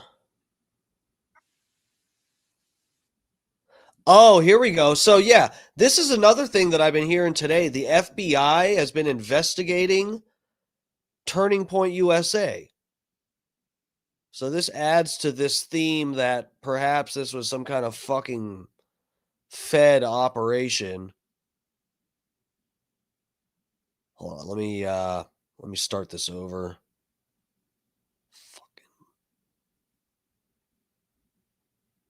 Currently, the Oh, okay, here we go. FBI was secretly investigating Turning Point USA and Charlie Kirk.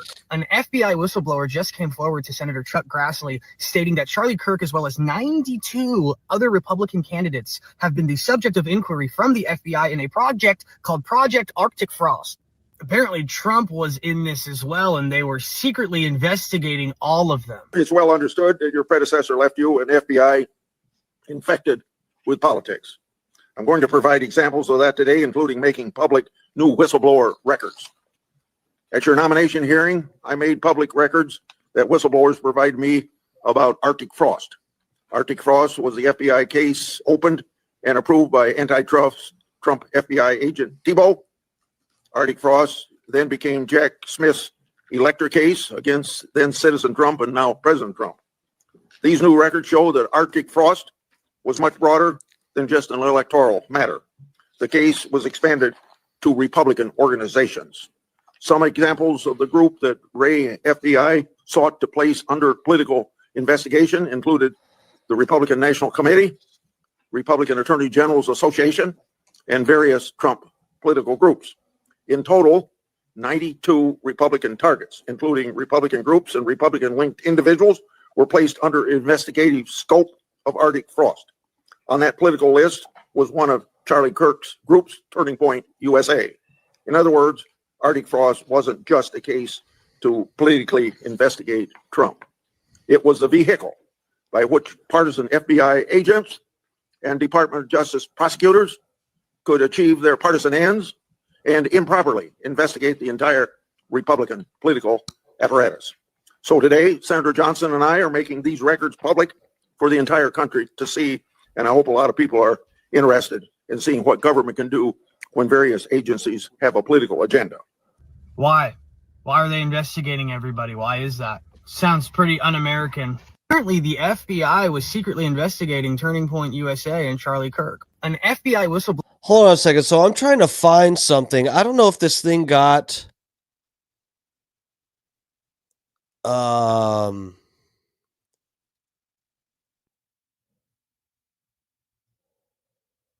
New York Post, yeah. Are you behind? I think this guy's behind, but if you're behind and you're not going to see this until you catch up for me to tell you you're behind. Maybe you're not. Yeah, I think that was a mistype. I think you're behind a little bit.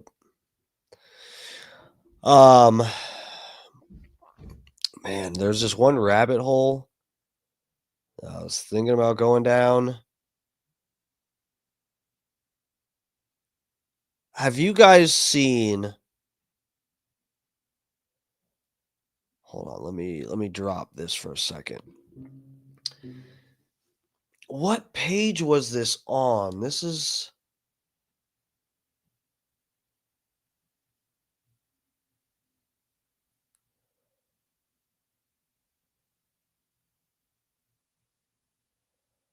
I'm looking for something real quick.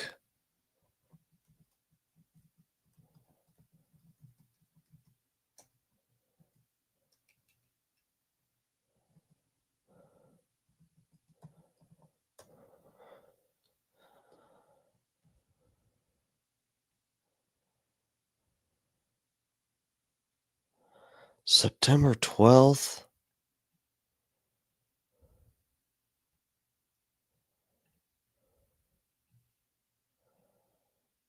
Oh, here it is.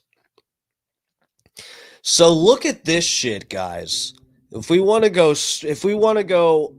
straight schizo, which I'm willing to do, it's 11:10 right now. It's late here in Florida. I got work in the morning. Perfect time to go down a rabbit hole.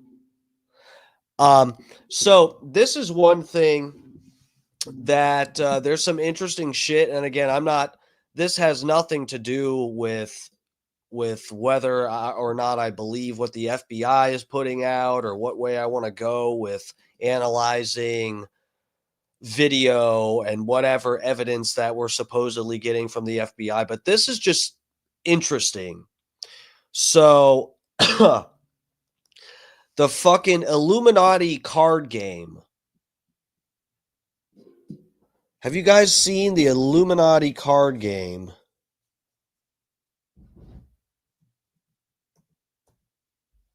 Oh, shit.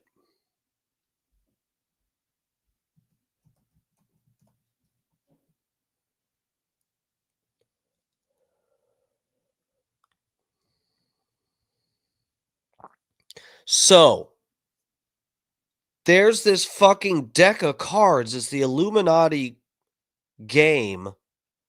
Have you guys heard all of this? I'm I'm sure some of you conspiracy brain people have heard about the Illuminati card deck. Let's go over to this tab real quick just so everybody knows what we're talking about. So, this was a game. It came out in the 90s, right?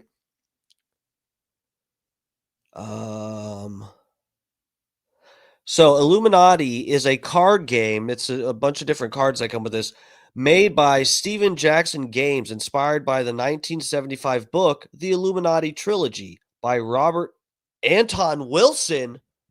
I know this guy. What the fuck? I had no idea these cards were based on Robert Anton Wilson. This guy's a Discordian Pope. I've listened to quite a bit of this guy's stuff. Not a lot, but I'm familiar with Robert Anton Wilson. That's funny. He was Robert Anton Wilson. I remember one of the things I watched with him is after Tim Leary died. Tim Leary was the famous LSD doctor from the hippie movement in like the 60s. And the tune in, turn on, tune in, drop out. Timothy Leary. After he died, he went on to Bill Maher's show. This guy, Robert Anton Wilson, not Timothy Leary's corpse. Robert Anton Wilson went on to the fucking Bill Maher's show to talk about his, remembering what's his nuts, Tim Leary. But yeah, this guy's pretty smart. He's interesting. The game has ominous secret societies competing with each other to control the world through various means, including legal, illegal, and even mystical. It was designed as a tongue-in-cheek rather than serious take on conspiracy theories. It contains groups named similarly to real-world organizations such as Society for Creative and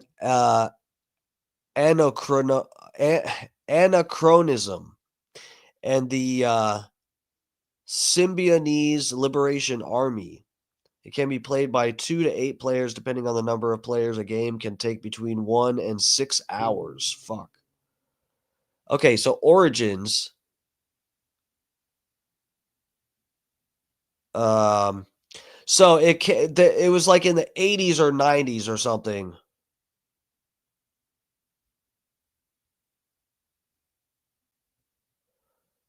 Uh, 83.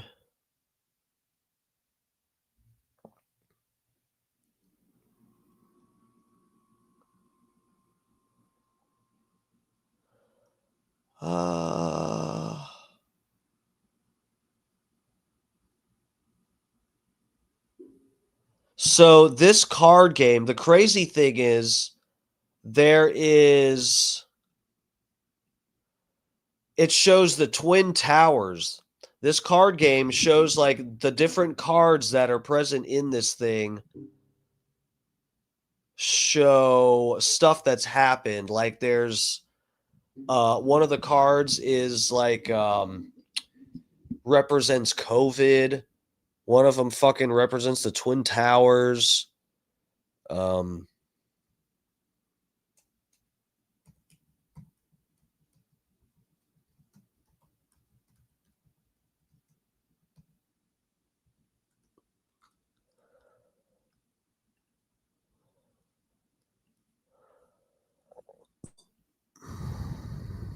Trying to find pictures of the cards so I can show you guys. Wasn't ready to go down this rabbit hole.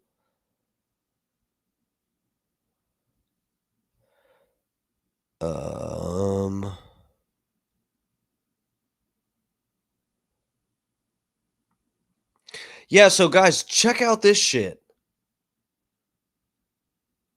Let me get you on this tab. Are you on this tab? No, you're not. Okay. Over here with me. Come on. It's okay. Let's go. Here's the card deck. They're selling these on Amazon. Holy fuck, $749. Holy fucking shit. Extremely rare. Original version. Okay, so look. Illuminati 1995 New World Order card game. This is the deck. So look at some of the cards that are in this that they even show in the pictures here. This is one of the cards. It's the fucking Twin Towers. The fucking Twin Towers. And look where it's hit. I mean, you could argue maybe that's not exactly but it looks like the Twin Towers. It's two buildings right next to each other they look the same. And look where this fucking damage is, the explosion in the building. It's right there. Then, hey, does this look familiar too? Wow, the Pentagon got hit with something in this card game that was made in 95, 6 years before 9/11 happened. We've got a card game that shows the Pentagon hit and the Twin Towers hit. Interesting. Now, where this gets weird related back to Charlie Kirk. Hold on, my fucking StreamYard is taking a shit again. Okay, I got it fixed. I don't know what's going on. Okay. So, one of the cards in this deck is this. Let me get you guys back over here. I got to take you. Okay, I got to get you guys on this tab now. This is one of the cards in the deck. Who does that look like on this card? The answer is Donald Trump. This kind of looks like Donald Trump. And then the top of the card, it says, "Enough is enough." What does the bottom say? At any time, at any place, our snipers can drop you. Have a nice day. Interesting, interesting. Then, come with me to Charlie Kirk's YouTube channel. Follow me along. We're going on a walk here. Walk with me. Charlie Kirk's YouTube channel. This is the last short that was uploaded after Charlie Kirk is killed. Ooh, what's the title of this video?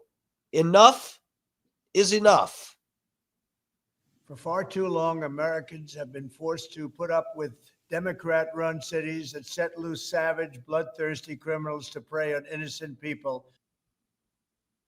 Interesting, interesting.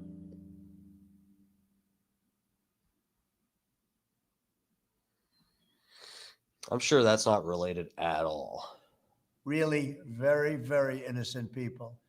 In every place, they control radical left judges, politicians, and activists, and they've adopted a policy of catch and release for thugs and killers. In Charlotte, North Carolina, we saw the results of these policies when a 23-year-old woman who came here from Ukraine met her bloody end on a public train. And here's a picture of it. This is the picture of it. And this is a picture of the woman, a beautiful young girl that never had problems in life, with a magnificent future in this country. And now she's dead. She was slaughtered by a deranged monster who was roaming free after 14 prior arrests. We cannot allow a depraved criminal element of violent repeat offenders to continue spreading destruction and death throughout our country. This might have been before Charlie got shot. Does he even mention Charlie Kirk? What the fuck?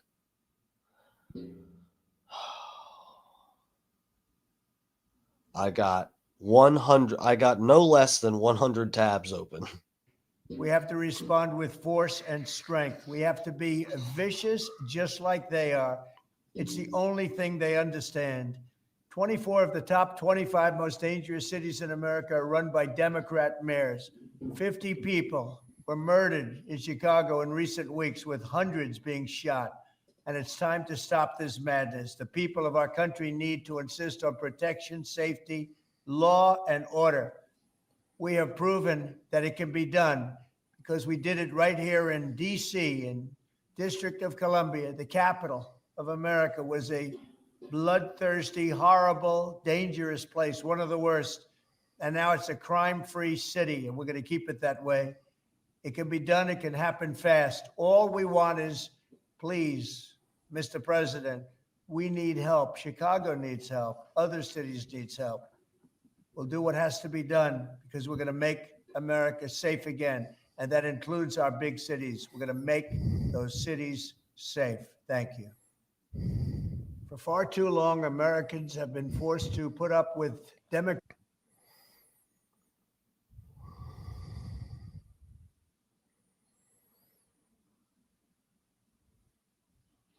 When was this released? What is the deal?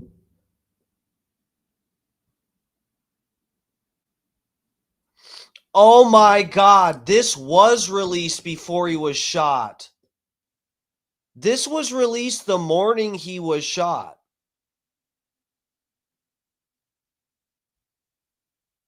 Dude.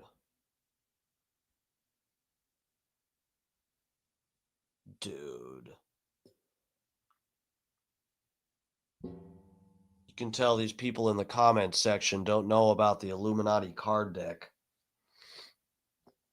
All right, guys, we're going. I don't have time to go down this rabbit hole tonight. Oh, my God. Oh, my God. Oh, fuck, guys. This is like hurting my head. Oh. Oh, man. Okay. All right, guys. I got to get out of here. It's late. Fuck, man. I'll see you guys tomorrow. I don't know. I'll be on by 8 o'clock. Should be. This has just been... The streams have been crazy. I promise if you're new around here, I don't always only cover Charlie Kirk. I promise we not look, this is just it's so fucked up. The more information that comes out and the more it seems like the FBI is lying, I feel like I have to talk about it. But anyway, guys, I'll see you tomorrow. Who knows what the fuck we're going to get into tomorrow. Hopefully, someday this week, tomorrow or Friday, we can cool it with the Kirk stuff and maybe cover something else. I don't know. If it's like, if more stuff comes out from the FBI that's just blatantly stupid, I might have to talk about it. So anyway, White Iced Tea Lover, I'll see you later. All right, guys, I'll see you tomorrow night, 8 p.m. Our lineup for tomorrow, what we got, Scott Starbird at 6 p.m. That's my boy, the mod in my chat. You can click on his profile right from there. Go subscribe. Check out his show. I'll be up in his chat tomorrow. He starts 6 p.m. Eastern time. Then Alex Stein goes on at 7 p.m. Eastern time. Then I'll be on at 8. And yeah, in the morning tomorrow, I'll see you up in the Bubba Army chat. That show starts at 6 a.m. Eastern till 10 a.m. Eastern. So yeah, I'll be all up in there. I'll be balls deep in there. Dutch Duke Lover, you're welcome. Thank you guys for the support. If you haven't already, please hit the like button. Help your boy out. And yeah, feel free to join us up in the chat next time. We're getting the fuck out of here. Everybody get some fucking rest. I need to go to sleep. I'm getting over, I don't know if I'm in the middle of being sick. I don't even know. My throat doesn't feel right. My nose is fucked up, and I kind of felt like shit today. But it's like not that bad, but it's enough to just make me kind of feel like shit, make me move slower. I'm tired. Oh, fuck, man. Okay, I'll see you guys tomorrow. Everybody take it easy. Love you.